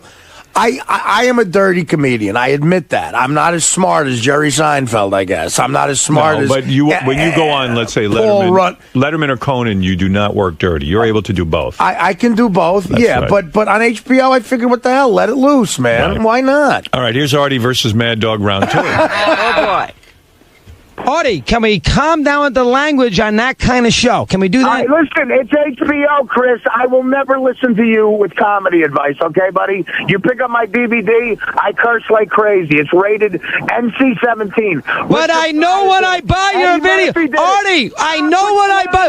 I'm not going to your fucking kid's 8th birthday party. Well, what am I supposed to do? Turn off HBO? I know if I buy your video, I know what I'm getting. I know when I sit there and buy your book, I know what I'm getting. It's HBO. Artie Lange's on HBO. What do you think? You're going to hear me do a psalm from the Bible? You got to be... Are you that stupid? You can't calm down. Artie, you can't calm down. Artie, you can't calm down a little bit? You can't calm down a little bit right now either? I'm fine. You can't calm down a little bit, Artie? You're not fine. You know what, Chris? No, I like to go over the line. I like to shock. I like to be funny. I like creating uncomfortable shit, and I love conversations like this. This sells books, man. I'm a businessman, too. My book went through the... I'm number 1 on the Google Trends today. I don't give a shit about shit that much, except I want to be funny in my own way. I'm not censoring myself for anybody. This is like Lenny Bruce shit, man. Lenny Bruce got arrested, so I'm allowed to curse on HBO, and I'm going to fucking honor that. Howard Stern went through hell to be able to get me to... Howard Stern got FCC fines. Howard Stern's the reason you're allowed to talk like this on the radio right now, and I'm going to honor that. I'm not using bad language, Artie. Artie, listen, I love Howard. I don't use bad language during a talk show. You love Howard. There was different shit going on a few years ago with you and your fat fucking... Oh, we got to leave Mike alone, Artie, please. That's not fair. Don't get on, Mike. It's not his fault. Mike's fat ass is giving me shit. I saw Mike once at a Knick game. I couldn't believe they didn't sell him 3 seats. His ass was so fucking... Oh, Artie, come on. Don't pick on Mike. What did Mike do? Mike didn't do anything to you. I'm not picking on Mike, but he's picking on me, so I'm hitting... Well, when is he picking on... Artie. Chris, let me tell you something. I'm from the street. You hit me, I'm hitting you back. When did Mike pick... In 20 years that I was with Mike, he never mentioned you once. When did Mike pick on you? I got a bunch of phone calls saying Francesca's trashing you, so guess what? Did you... Artie, did you hear it yourself, or are you going by what your friend told you? Oh, right. I'm sure my friend would call me up. Well, I mean, people like to cause... Artie, people like to cause dissension. Yes, friends will call up. Yes, friends will say... People say things to get a reaction. That's what people do. Chris, don't teach me about radio. I know people make shit up, but there's no way. I guarantee you Francesca gave me shit, just like you're giving me shit. Not in 20... Artie. I give a fuck about Francesca. I give a fuck about you, so I'm calling in. That's it. I mean, I don't have proof, but you know what? Whether I have proof or not, Francesca... listen, here's what I'd say. Listen, one thing. Whether I have proof or not, Francesca still has a big fat ass. No, I mean, listen, a little heavy. I'll buy that, but 19 years, and I worked with Mike for 19 years. He never said a word about... He never... I know. That's not what I'm talking about. The last 8 months, if he said something, I don't know that. He didn't say a word about me because I'm not famous enough. But today I made news in his fucking world, so he said something. So I'm saying I said something. So now you didn't tell me that. You said something today? You said something? Yeah, I just tried to, but you keep screaming like a crazy person. Like Bruce just started playing Prove It All night. I mean, shut the fuck up and listen. Francesca trashed me today, so I'm trashing him back. I didn't realize. Well, you didn't say. I didn't hear you say. Nobody heard you say today. I thought you meant over the years. Because you're screaming too loud like a fucking broad. Calm down. So then Artie was done and then called Bad Dog back to apologize to Francesca. First of all, I don't know what happened because 40 people told me Francesca trashed me, and then a caller called up and said that he didn't. So no, I don't know what happened exactly. So here's Artie apologizing. Calling back with an apology. By the way, Howard, that was the most ridiculous conversation I've ever heard. Crazy. It was Artie, go ahead. Chris, I'm sorry. Listen, the guy who just called up and said Francesca actually thought I made the show good. Now I feel bad because I made the mistake of listening to a friend. I apologize to Francesca. I don't know the guy, but I'll tell you what, he's right. It was a bore fest. It was a snooze fest, and maybe I thought I had to hit a home run instead of a double to right, so maybe I turned it up a notch. And again, this is where people are wrong. I didn't call Buck a cocksucker. That's not what I did. I would never do that. I made a joke about a website. I would never call him a cocksucker, all right? It's a difference of opinion. I'm sorry to Francesca, but Francesca's right, Chris. It was a bore fest until I started talking. And I'll tell you what, I don't think I'm Richard Pryor. I know I'm not that good, but I do what I do, and I'm trying to make a living. I went on there, and I did it. And a lot of people who I respect, including Howard, and Howard's honest, man. If Howard thought I sucked, he would say I sucked. Howard didn't even see it, right? Howard saw it and listened to it, of course. He saw it live, or did he see it after the show was on? No, he saw it afterwards. But he watched it. He watched the whole thing. And look at it. Chris, look at it. Buck is laughing when I'm doing his father. They cut to the audience. They're not laughing in a fake way. Michael Irvin's out. Both of the kids next to me are laughing, Chris. I know you don't like it, but look, we have a difference in opinion. I apologize to Mike. I did what I had to do. I'm trying to make a living here, brother. I'm trying to avoid becoming a longshoreman again. And I tell you what, I'll keep doing it if it sells books, but not just because of that, because it's true to whatever. You want to call me an artist? I don't think I am, but I'm true to this the way Richard Pryor was true to his honest comedy. I will always do this, and I'll always listen to you, Russo. I won't bother you again. I love you. I'm going to keep listening. Thanks for taking my call. Artie feels bad now. Artie was feeling bad, and is it true Mike Francesco really had to buy 3 seats at the stadium? Well, it's expensive, too. Like $2,000 a seat. Well, there you go. I mean, you must be a little bit worn out, huh? I am, Howard. You're yelling and screaming and I feel a fraction of what it must be like to be you when you get a lightning rod of stuff. Like, well, it's like, I mean, but the New York Times called me. I mean, there's a war on. You're like Crazy Alice. You're yelling and screaming on all these radio shows. Well, I mean, again, I would never... Has he become Crazy Artie? Crazy Artie. Shut the fuck up, Crazy Artie, motherfucker. Fuck you, motherfucker. Chris Russo, fucking cocksucker. You ain't no Italian. You ain't no Italian. Fuck you, half-fed. You suck dick, don't you? You suck dick, don't you? I leave a death cocksucker. Listen, Howard, I wouldn't have called. I wouldn't have called if Tim asked me to call. What I thought was really wild was that HBO now on their website bleeped the entire thing. Like, they have bleeps in it? They're uptight about the language that was used. I guess their sports area is where they don't curse. I guess. I don't know. Well, I think they want to be, they're a little schizophrenic, as you said. They want to be a bunch of different things, HBO Sports and HBO Regular, and, they're the dirty channel. Here's the crazy thing, Howard, and I've said this before on the air, I am such a fan of HBO Sports. Their documentaries, Thrill in Manila. Mm-hmm. Like, they are, Liv Schreiber does all of the narration. They did a thing about the Oakland A's and the Raiders in the 70s. It's one of my favorite things ever. I own it. I love HBO Sports. I love Bob Costas. They don't love you. But they don't love me. So there's a lot of people I love who don't love me, by the way. Right. But anyway, let me just say, and I told this to the New York Times last night. Here's exactly what Ross Greenberg said to me, okay? And I'll tell you what Joe Buck said to me, too. And there's witnesses to this. He said it in front of a few people. And he's not going to like this, and I don't agree with this, but this is what he said. He said, look, Art, with a big smile on his face. Ross Greenberg. Okay. With a big smile on his face, he comes up to me and he goes, listen, man, if these two guys get boring, you go in there and put in some energy, and you're the cleanup guy, Right. And he said, if these two guys get boring, right. And Paul Rudd, who is a talented guy, and Greenberg claims that what he meant by I didn't say go nuts. Right. I said go nuts. That was right. He didn't say go nuts. He said give these two guys, give them some energy. Now, Joe Buck in the green room in front of a bunch of people said to me, listen, give it to me, man. Let me have it. Oh, yeah? Yeah. He said, let me have it, man. That's what this is like about. Like roast him, kind of. Yeah, well, no, he just said, let me have it. I don't know what I mean. And so if you say that to me on HBO, what does he think's going to happen? I don't know.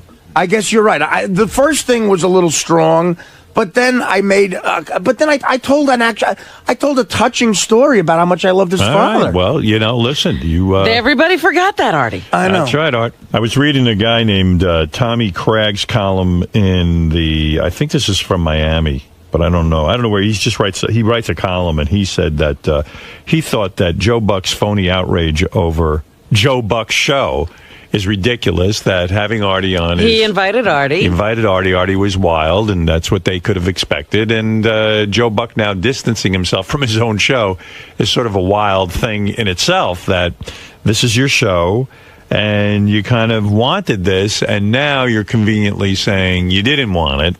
HBO took Artie's appearance off of YouTube, and they had it removed. YouTube? Yeah, off of YouTube because they had it removed. I didn't hear the rest of these, though. There's a couple other shows, I guess, that commented on Artie. This is the Dan Patrick radio show from here at Sirius, I guess. Well, I guess that, Gary's happy because they stopped talking about the pitch. Yeah. Well, at least I did something manly. No, I was offensive. Before we dive into Brett Favre's appearance last night on the Joe Buck show, the Joe Buck / Artie Lange show on HBO. It's a good show, the Favre, and then the nice piece on David Wright, and then that great segment with Paul Rudd, who's hysterical, and Artie Lange, and some guy. Paul Rudd wasn't hysterical. Well, he only had 2 words. Paul Rudd was there? Yeah, I think he said, "Hi, Joe," and that was it. It was a hijacking last night. Yes, it was. Brutal. Yes, it was. Brutal but transfixing TV. I was not turning the channel. There's no doubt about that, but I've never felt more uncomfortable or sorry for a host in my entire life.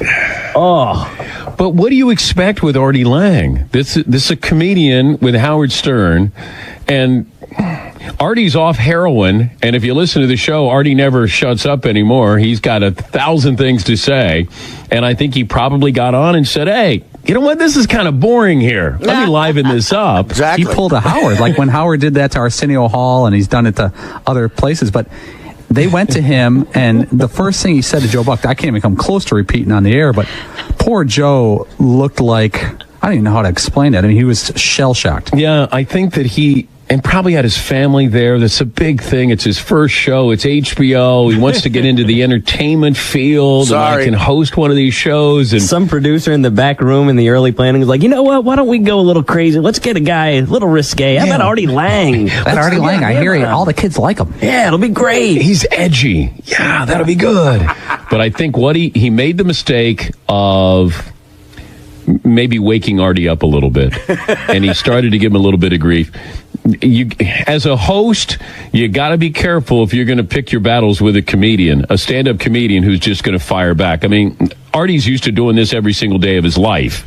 And I think that's where Joe found out, especially the websites that Joe apparently goes. Joe's 10 and 15-year-old sons, by the way, were in the audience. Oh, dear. Yeah. I wasn't told that. Oh, dear. Why would that have mattered? Well, you know what? You know Maybe. what? They're a little less innocent today.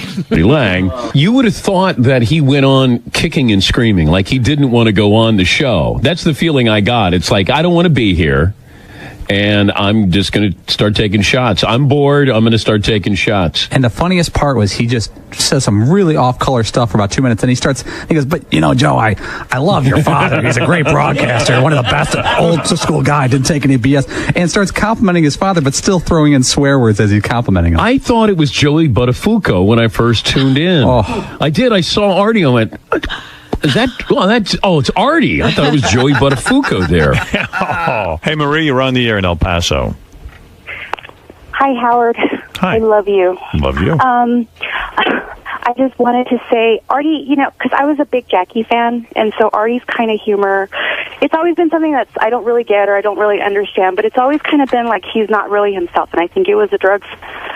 And I've been in rehab. I've just been out of rehab for like a month. And I know exactly what he's going through because, I'm now myself, like being a bitch and, shouting at people. And you know what I mean? You're being yourself, Artie. And that's what I really, really appreciate about your humor now, is that you're being honest.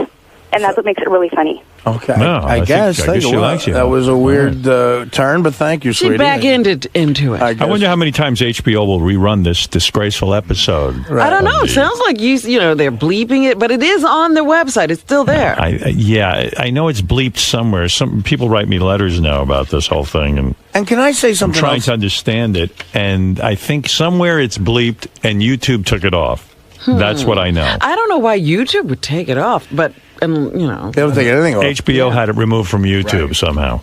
They don't want people seeing the unbleeped version. Yeah. One other thing about my intent, I was excited to be invited to that. That's a big deal for me. And a live HBO. It is for an HBO. I mean, I got a book out. It's an HBO show. Brett Favre and Michael Irvin are Hall of Fame guys, or Favre will be. And, I didn't go there to do anything but try to make the show good and be funny. Joe Buck was very nice to me. He's a big fan of this show, and I didn't go on and try to hijack anything. What was it like after you, when you were leaving? Did he shake your hand? He shook my hand and said, "Great job, man. That was great." And you weren't ushered out by cops or anything like that. I mean, look, every one of the crew guys hugged me and said that was the greatest thing ever. I mean, Joe Buck himself. What did Greenberg do? I didn't see Greenberg on the way out. I mean, I had to get up in the morning, so I left. Right. I mean, I didn't know I had to stay an extra half hour for the internet thing. I mean, I had to get up in the morning, but I stayed. And again, I would never say this except to defend myself. But if you got Paul Rudd and Jason on the phone, the two guys.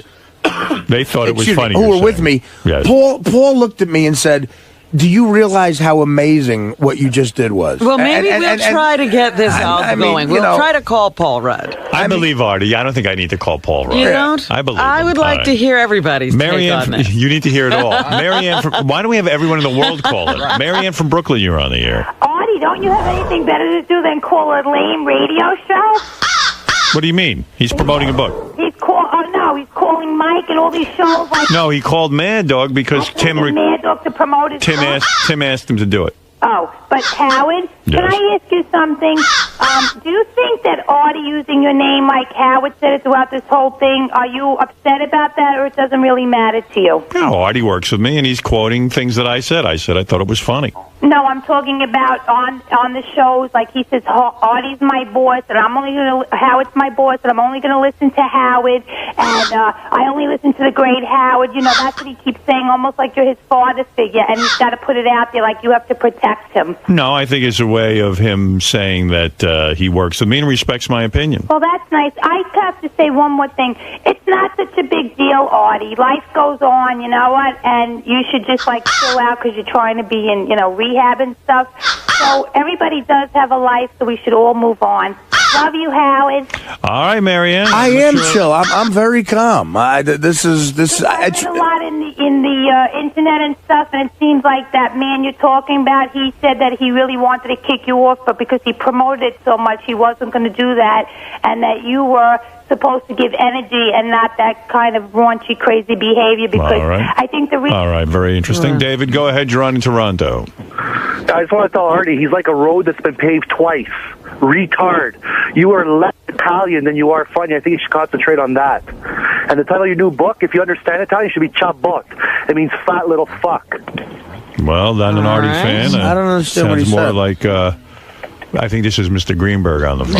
He did a great joke. You hear him? A paved road, retard. Retard. Yeah, no, I just, that was a good one. That's funny, man. Can I use that one? Howard's my boss.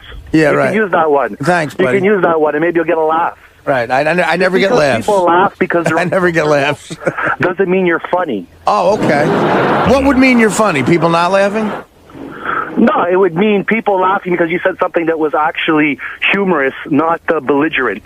Oh, people laugh out of yeah, that's a lot of your detractors are saying you've become very angry and belligerent. Oh, okay. That you used to be sweet Artie, and now you're vicious Artie. Okay, well, I thought that the Joe Buck thing was entertaining. Now, I don't know. I don't even believe everyone's carrying on like this. I can't believe it either. It was very controversial. We had no idea that they would be debating this all over everybody's ear. Listen, if I was on there with Barack Obama, I would not have said what I said. Okay? You said it was a setting where you felt comfortable enough to do your thing. Exactly. All right. I'm sorry, guys. Now, were you excited by all this, or were you upset by it? What happened yesterday in your life? Were you turned on by all of the attention, or were you turned off to this? I have to admit, Howard, I was turned on by it. You liked it. You liked all the attention. It's exciting. I mean, did Team Lange come together and say this was a good thing? I haven't met Team Lange. Did you discuss this with your agent? Did you discuss it? They all think it's great. They like that's it. what I was talking about. Because That's Team Lange. the book apparently It's doing well. Went through the roof. So that's what you want. Yeah. The So book, you got what you needed. Well, I mean, it's publicity, Right. And so you weren't having any sort of second thoughts about it, doubts? No. You feel good about your appearance there, and Howard, listen, all I can go by is I've done a lot of talk shows, okay? Right. And I've done 1,000 of these shows and whatever, and I've done a lot of things in front of an audience. I thought it was great. Right. So that's all you have to worry about. And Why I've been defend on yourself? and I've been on before, and I've thought I've been bad too. Why defend yourself? That's what you've got to do in therapy. You got to say, listen, I thought it was great. That's what I did. I stand by it. Well, that's it. People are. Don't get affected by everyone's opinion. I'm not affected by it. Good. Really, I'm sort of just sitting here. People are coming to me. People called me. Tim called me and asked me to call Russo. I look, and everyone gets into this business because you want attention, and of course I was turned on by it. I was glad to hear you say you were a narcissist. I think your numbers would be higher this week than mine. I'm a narcissist. Absolutely. He might be higher than you. Yeah, you might be a little above a 34. Right. Robin, look, anyone who gets into comedy, think about what a comedian says to the rest of the world.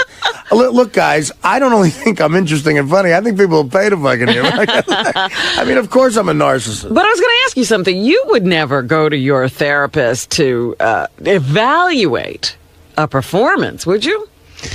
No, I wouldn't. But I might go to my therapist to understand why I'd care so much. Right. I see. Okay. Right. In other words, when I go into therapy, I have had issues where I care what everyone thinks. Mm-hmm. And we get into that. Why care about... that's a different issue. I thought you were saying maybe you should talk to your therapist about, whether this was funny or not. And that's not what you're going to do. No, I think Artie needs to deal in therapy with a lot of issues. This isn't one of them. Right. What would he be talking about in relation to this, though? His anger, he is lashing out at anyone who criticizes him, which is understandable. Mm-hmm. But the anger is so off the wall. Crazy. Well, you know what? It's crazy that it's making his life like a little bit unlivable. And I would guess, if I may play shrink here, that all of this excitement, all of this fighting with everyone, all of this turmoil is keeping Artie from really getting to the things that bother him. Absolutely. Yeah. Well, He's keeping himself busy. You're 100% correct. Right. Something about that, though. I remember going through an anger phase. Yes, I remember that in phase. the few months that I did therapy. Yeah. And then cured yourself. Before I quit. Right. Before you declared you were cured. Yes. And that's one thing that happens. A lot of your unexpressed anger just rises to the surface, and it is a little bit uncontrollable at the beginning. Oh, it's horrible. And what is that famous quote by Richard Nixon, like, your enemies only win if you get mad, because then you destroy yourself. You know? And look, Howard's right. I have anger in me that's tremendous, and it's about a bunch of things. And thank God I found a therapist that I like. Like, I really like. I call him on the phone when I can't see him. If I'm on the road. So I'm working on it, man. I believe that you need to be in therapy 5 days a week for now. Okay. Now, I'm not making a joke. I don't understand. Is it structured therapy? What are we talking about? It's a psychotherapy, I believe, that Artie is involved with. It's intense. And it's... But is it structured? Like, we see each other on this day at this hour? It's twice a week, based on his schedule and mine. Based on you don't have a set appointment? In the beginning of the week, he'll say, I have this day and this day, and I'll say, okay, let's do it that way. What about locking into 3 or 4 times a week at a set time? I'll bring that up to him today. Yeah. Okay. That would be the move, because I think you could, get through this a lot easier, maybe dispel a lot of that anger. I think he's in therapy. I think I'll get through a lot of money too. Well, that too. We can run through that. You're right. No, listen, getting better does cost money. If I could tell investment in you, if I could tell you what I spent on heroin, right, it pales in comparison. Way less. What'd you spend a week on heroin? Would you say? I mean, there's no exact number, I'm sure. A week? When you really were at your worst. At my worst? Yeah. Well, I read once that that Yoko Ono and John Lennon in the 70s were spending $5,000 a week on heroin. In the 70s. That was the 70s. And I think, but you see, here's the thing. I was having it delivered because I was afraid to be seen going. So there's a surcharge? Well, absolutely. It's like McDonald's. If they could deliver it to your house, they have to charge you something. And these these were guys that I would overpay because I was afraid. I don't want them mad at all. You know. And I'll give you the most I ever spent in 1 week. Go ahead. Probably. You know what? I don't want to say it. I don't want to say it, because there's a bunch of issues here. Oh. By the way, I mean, how often do you have to have it delivered? About twice a day. Is that true? No. A couple times a week. Right. Yeah.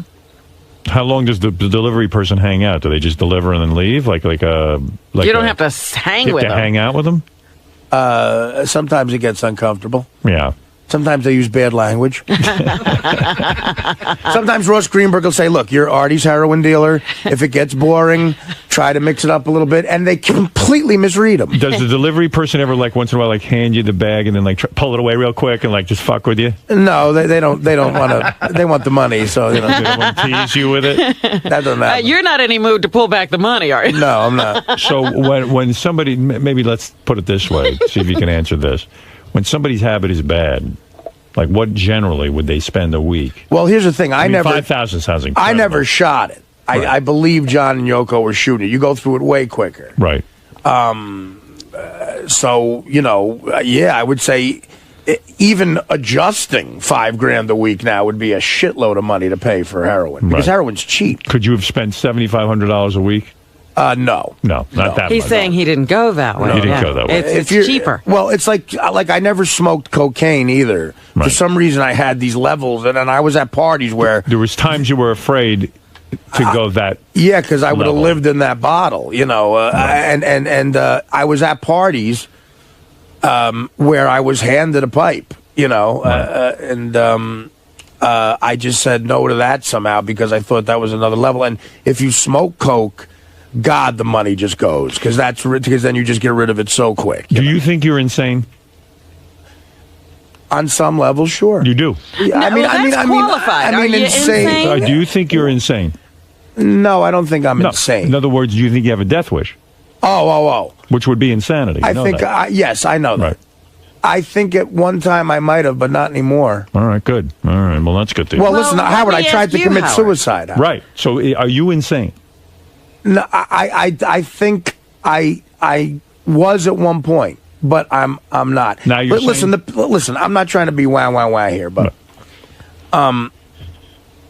the pain that I went through, the darkness of seeing my father the way he was so traumatizing to me. And my father asked me to kill him once a week. Right. And he was my best friend, and we did everything together. And when we played catch, my hand would hurt from how hard he threw the ball. And the last 4 years of his life, I had to wipe his nose. And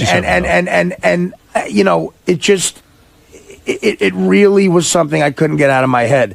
And I never went to therapy for it. And my mother always looked tired.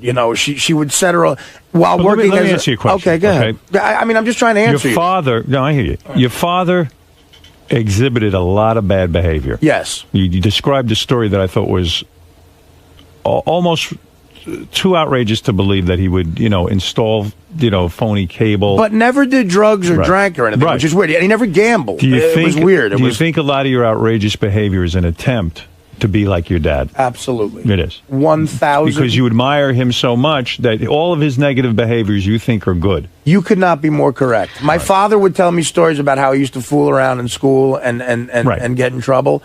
And that absolutely made me want to do that. So you think, wait a minute. So you think that being a real man is behaving outrageously or probably badly? Well, no, not bad. But because in a lot of ways, I'm a good man, Howard.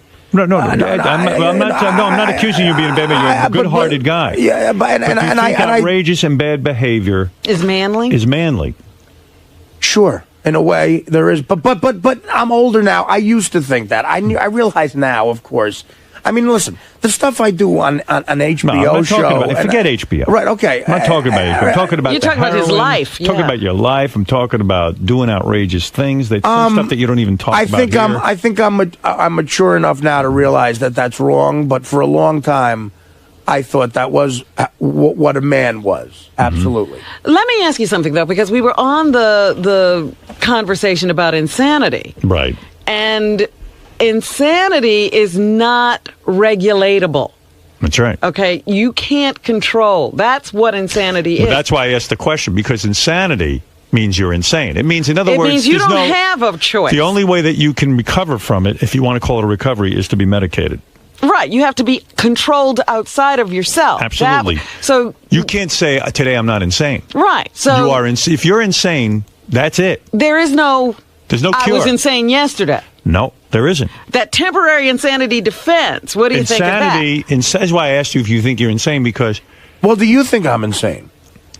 I'm not sure. I'm thinking that something's going on where my recommendation, and I don't say this lightly, the reason I said you should be in therapy 4 or 5 days a week is to find out what's really going on with you.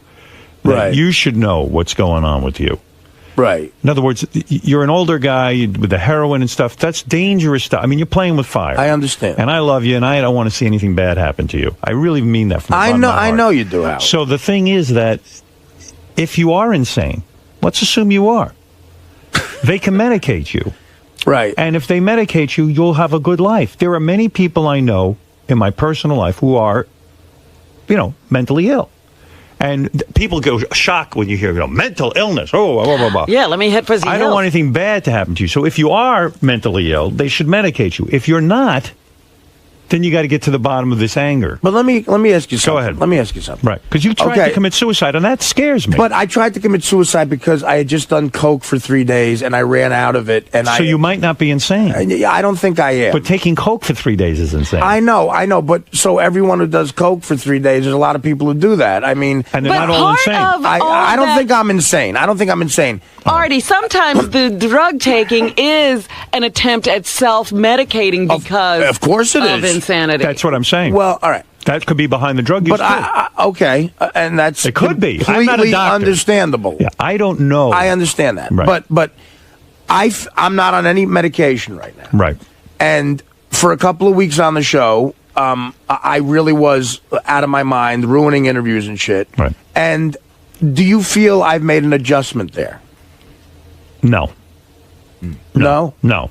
You've made some adjustment, but not well, really. Some adjustment. Not really. No, I don't think so. But some adjustment. Some.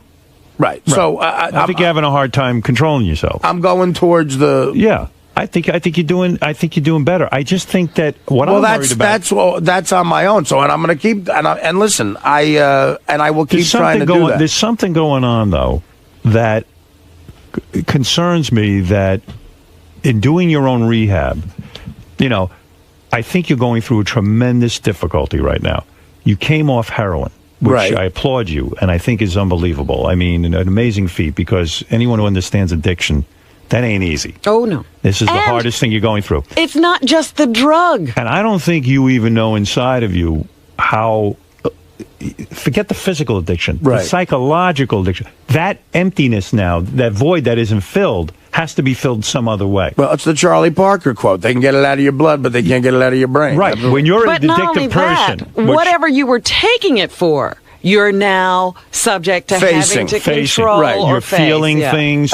Thoughts are creeping in that the heroin would dampen. In a way, you were medicating whatever it is that's bugging you, whether it is insanity, whether it's just the death of your father, whether it's the combination of everything that goes on in the pressures of your life. Whatever is going on now, you're starting to feel. Right. And I think... That's a hell of a thing to have to go through on your own. I know I have trouble negotiating my feelings. That's why I'm there 3 days a week. I can't imagine what it's like for you coming off heroin. That's why I'm saying... Well, I am going. I'm going, and it's 2 days a week now, but I'll tell the guy I want more. I believe you, Howard. I'm telling you, I think that I'm worried because, listen, you're a dear friend. But aside from working with you, forget the work. I'm talking about you're a good-hearted human being and a good man and a funny guy and a talented guy. And I think that this is a lot of pressure you're going through right now. It is. And I recognize that. Thank you. You know, but you got to get assistance. I mean, you got to find out what's going on inside of you, because no one can do that on their own. Very few people, so, unless you're, so self-evolved that you can figure out what's going on. And I'm not. And I'm not either. So I'm not trying to set myself as an expert. And there are some people who it's just a drug thing, and they just get off the drugs and they're fine. But if the drug was something to cover up something else. Sure it was. That's the hard part. Yeah. You see, let me tell you something. Well, this is why I enjoy therapy now, and it's working. Just this conversation makes me feel better. Right. It does, Because and I appreciate it. Right. Well, because people care about because it's with people I respect. Right. Okay, and I respect this guy a lot. Good. And God, is he a wise soul? And But here's the other thing.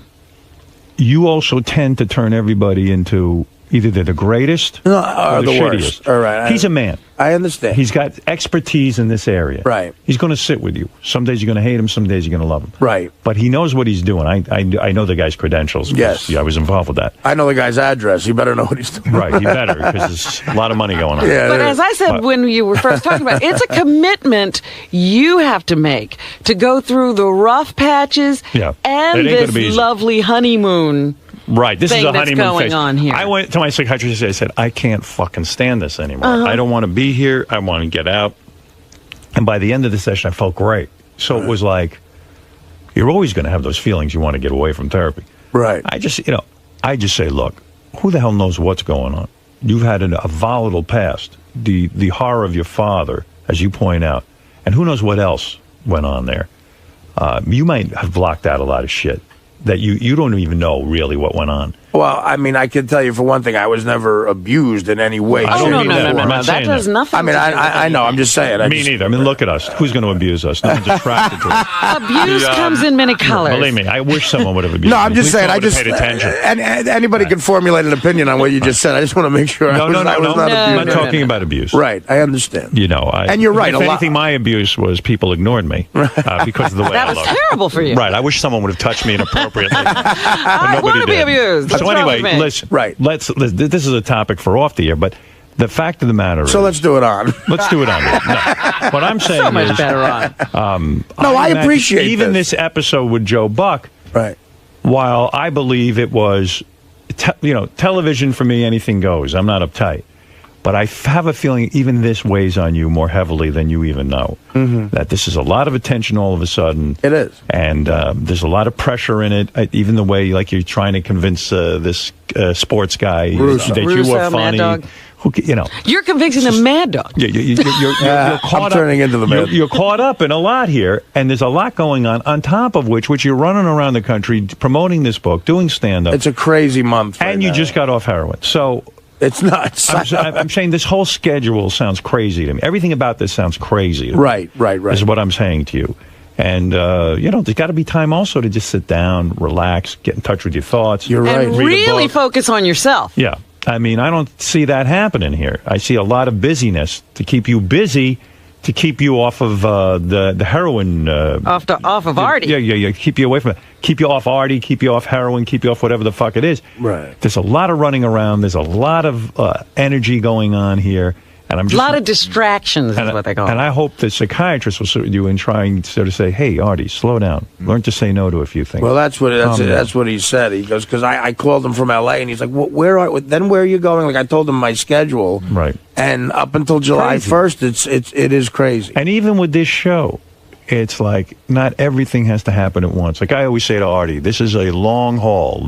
We have another year and a half. Let's slow it down. Let's just take it easy.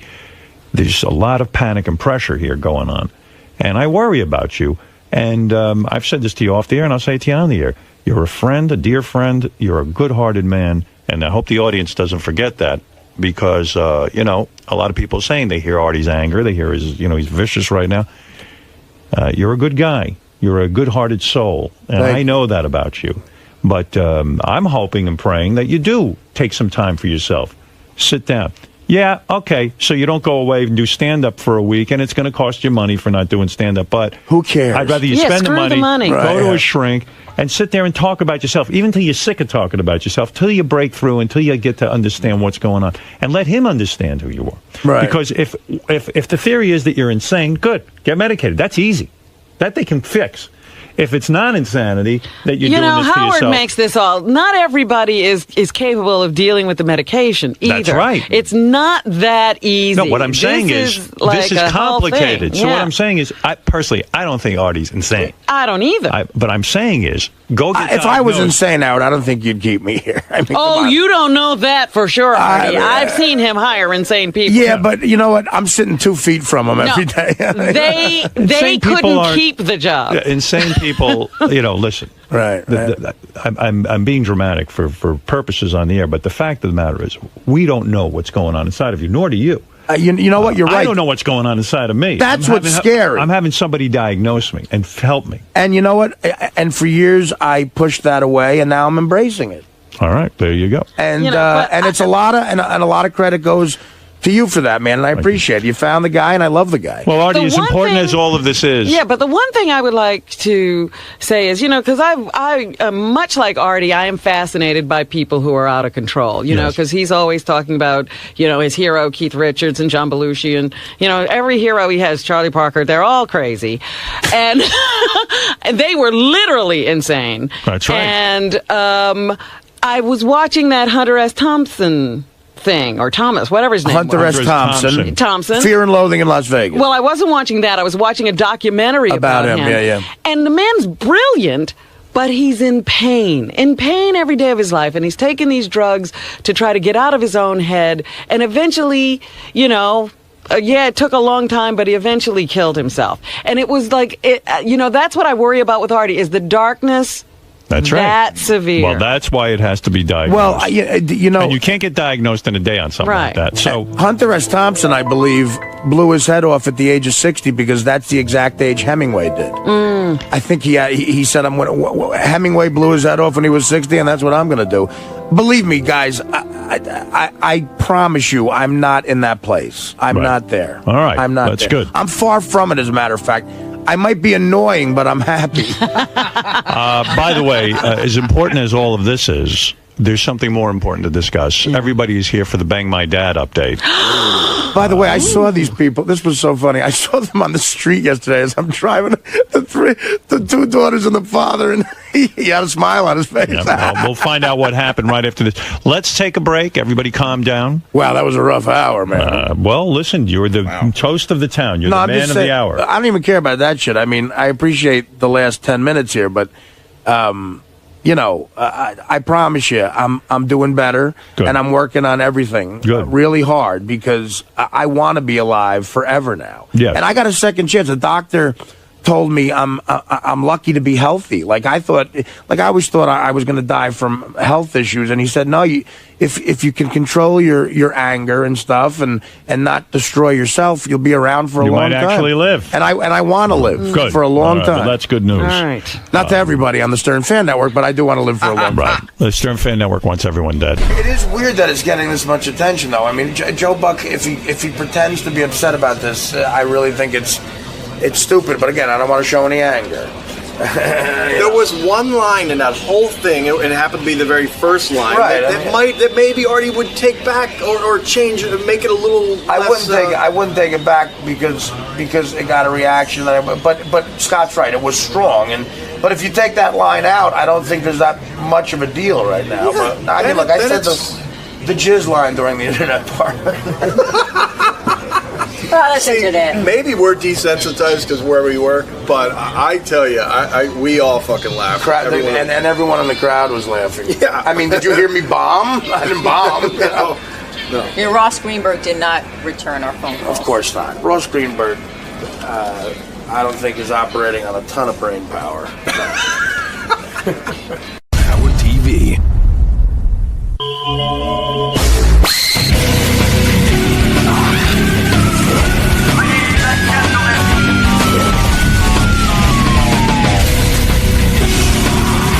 Hi, my name is is Al D'Amato. I'm here to see my friend Howard, but actually to bring the attention of National Poker Week. And that's we want to, the Poker Players Alliance, fight to give people the right to play poker on the internet in their own homes. Give us back that right. Congress took it away. They were wrong.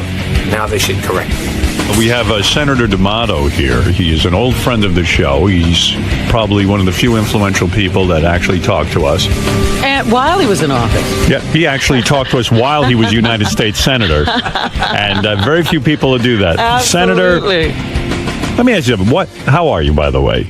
Couldn't be better. And it's great to see you. I meant to drop you a note to wish you a happy anniversary. I know your anniversary just went by. Yeah. And Saturday. 5 years. That's right. And a lot of people said it wouldn't last, that the age difference was too much. Good morning. That you couldn't handle it in the sack and this and that. And boy, oh boy. Who was saying that? You? I was saying that. Howard, how could you do that? I mean, but I have life has changed.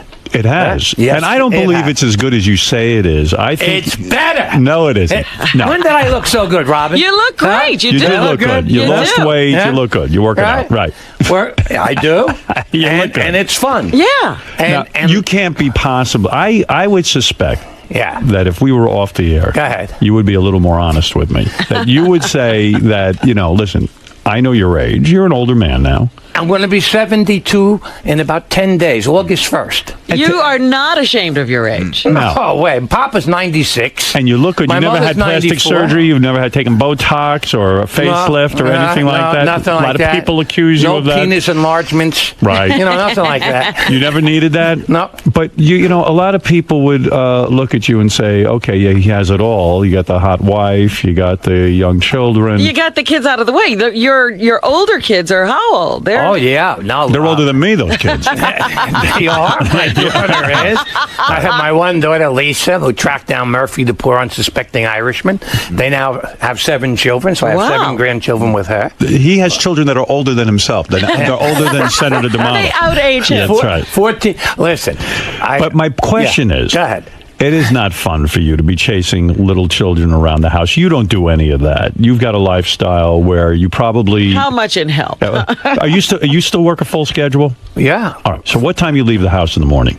Well, this morning, very unusually early. Yeah. All right. What time do you leave the house? Generally, about between 9 and 9:30, because if we leave earlier, you get stuck in that traffic. I don't have to tell you, coming from the island. Right. It is brutal. Where's your office? In the city? Yeah. Okay, so you travel... 101 Park, 40th and Park. And then we have an office in Washington, which I'm flying down to later today. Law offices. He can't stay out of the house enough. He's flying to Washington. What are you now? Are you a lawyer now? I mean, what are you doing? We have a consulting firm and a lobbying firm. Right. And we have offices in D.C. and Albany and Buffalo and out on Long Island. It's you and a bunch of guys? We have about 16 people. And my son, Chris, my younger son, you've met him. Yeah. He's my partner.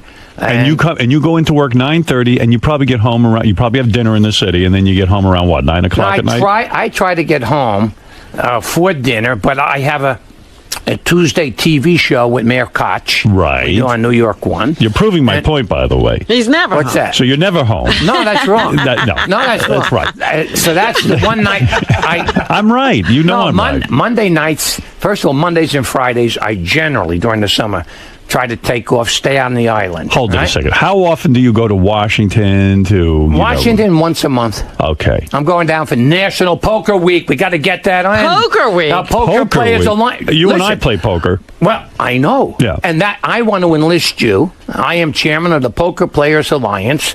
Howard Stern. What is that? What is the Poker Players Well, let Alliance? me tell you what happens. 2 years ago, my crazy conservative Republican friends, in the dead of night, on the Port Security Act, very important to guard the ports, right? Mm-hmm. Right. Bill Frist, the then Senate Majority Leader, wants to be president. So somebody tells him, you can get the Christian right to support you if you pass this law, which basically will prohibit playing poker in your own home on the internet. And do you know my goodness. these jackasses passed that bill? And now, a bunch of jackasses. This is why I love him. Right. You think about this. I mean, if you want to play... The war in Afghanistan is over, in Iraq is over, the economy is booming, you have no oil crisis, and you stupid asses, you pass a bill to ban playing poker on the internet. Yeah. In your own home. Yeah, why is everyone so uptight about that? Why do people care if you play poker on the internet? Well, supposedly it's going to contaminate the little children. They will become addicted. Did you ever hear of parental responsibility? I have heard that term. You'd have to get a credit card. A kid would have to get a hold of a credit card to play internet poker. Well, besides that, if you regulate it, then you can see to it that you have honest games. You give people the ability to play a game of their choice, poker, national pastime. Well, just about every president, including the present one, has played poker. But what you're saying is, unless you can go to a casino or go to a neighbor's house, etc., you're not allowed to use the most modern means of communication, the internet, to play poker. So what are you going to do? You're going to go down and protest? This is National Poker Week. We have 350,000 signatures we're presenting to President Obama, people petitioning, saying, we want the right to play poker. We are lobbying on behalf. Now, here's Alphonse, the so-called conservative, right? So what do? You go down and you visit your Republican buddies and you say, listen, guys, let me... everybody. What are we doing here? Barney Frank happens to be the champion of saying, let people use the internet the way they want. Right. This is in the spirit... What about the fear that people will be out of control playing poker on the internet and they'll go through their life savings and all of that? It's just this kind of thing. First of all, if they're out of control, they can play at a casino, they can play somebody's home. There's plenty of ways to lose your money. And, I mean, so that's like prohibition. Right. Don't make alcohol. Stop them from drinking. So what happened? You had bootlegging. You had illegal. If you regulate it and license it, you can raise about $20 billion over 10 years. That's a lot of money. You want to pay for health care? It's a little down payment. We could go to war with everyone on $20 billion. I mean, we could kill everybody. Howard has been doing this lately. Everything that the government comes up with or has to do with raising money, he puts into munitions. I do. Immediately, he's bombing somebody. I'm like Robert McNamara. I believe we got to build up the military, nuke everyone's ass. I want Howard Stern, who is a devotee, long before most people were on the internet. Right. You were a chess advocate. By the way, they could ban chess tournaments too if they give out prizes. They can't do that to me. No, they will. They will? Oh, sure. If they hear that you are a chess advocate, I can get half a dozen guys to sponsor a bill because they want to stop Stern. If you're busy doing all this all the time, this goes back to my original point. So when are you home with these kids of yours, these young kids? I just came back from Italy. Saturday. Were you with the kids? With baby Alfonso, 17 months old. You took the kid to Italy? Yeah. You did? That's tough. How many nannies traveled with you? None. What? None. We did have my wife's mother, my mother-in-law. She came with us. That must be fun. We only have one nanny at home for the baby. You travel? What do you travel over to Italy? Yeah. You get yourself a hotel.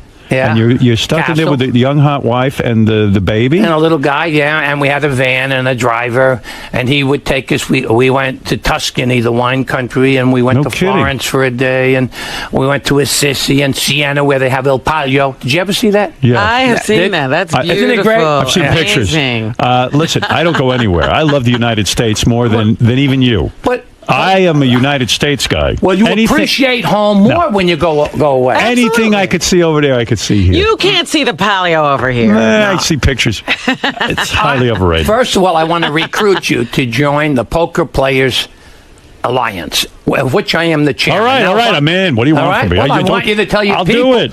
The PPA.org. PPA.org. The PPA.org. This is your thing.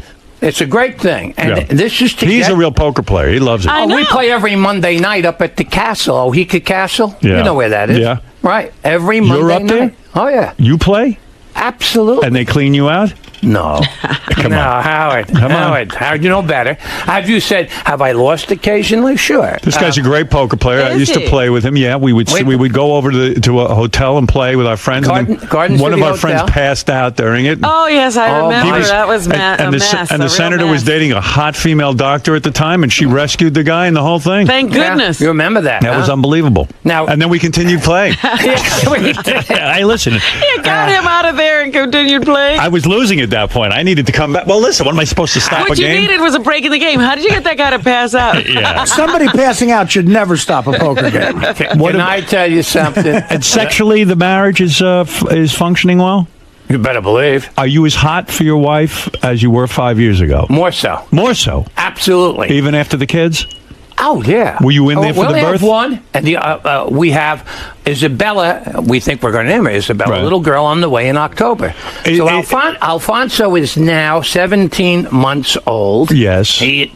Let me see. You don't. Well, you're really into this, huh? That's Alfonso on Father's Day. And there he is down at the beach. We have our house. Well, I heard your tape to me, and let me tell you something. I don't want Howard anything has to do to do with it. No. Howard needs a child. Howard I don't need a child. Yes, you do. Why? Beth, What do I do with one? Bethy, all you do is wake up at 2 a.m. and start crying. And he'll say, "What's wrong, Beth?" And you'll say, "What are we going to do about a family?" And then what's he going to say? You got your dog? No. I love dogs. Oh. And then you're going to say, well, can we talk about it at another time? And so you're not working. It's on a Friday. And so at about 7 o'clock, you'll come with a cup of coffee under your nose, and you'll wake up. Why do you stand up for the poker industry and not for me? Why? I am. It's going to be good for you. It is. And we can have baby Alfonso play with baby Howard. Let me ask you a bunch of topics. Let me ask you. Playmates for his son. That's All right, why. number one. Exactly. This Sarah Palin, right? Yes. The one who just resigned. Yeah. A nudnik, right? Is it cool? No, over her head in terms of being thrust into the national scene. She was a lightweight, right? Look, no. She wasn't prepared to handle, and they didn't give her the... Listen, I'm going to tell you something about yourself. Yeah. I've sat and talked to you about world politics.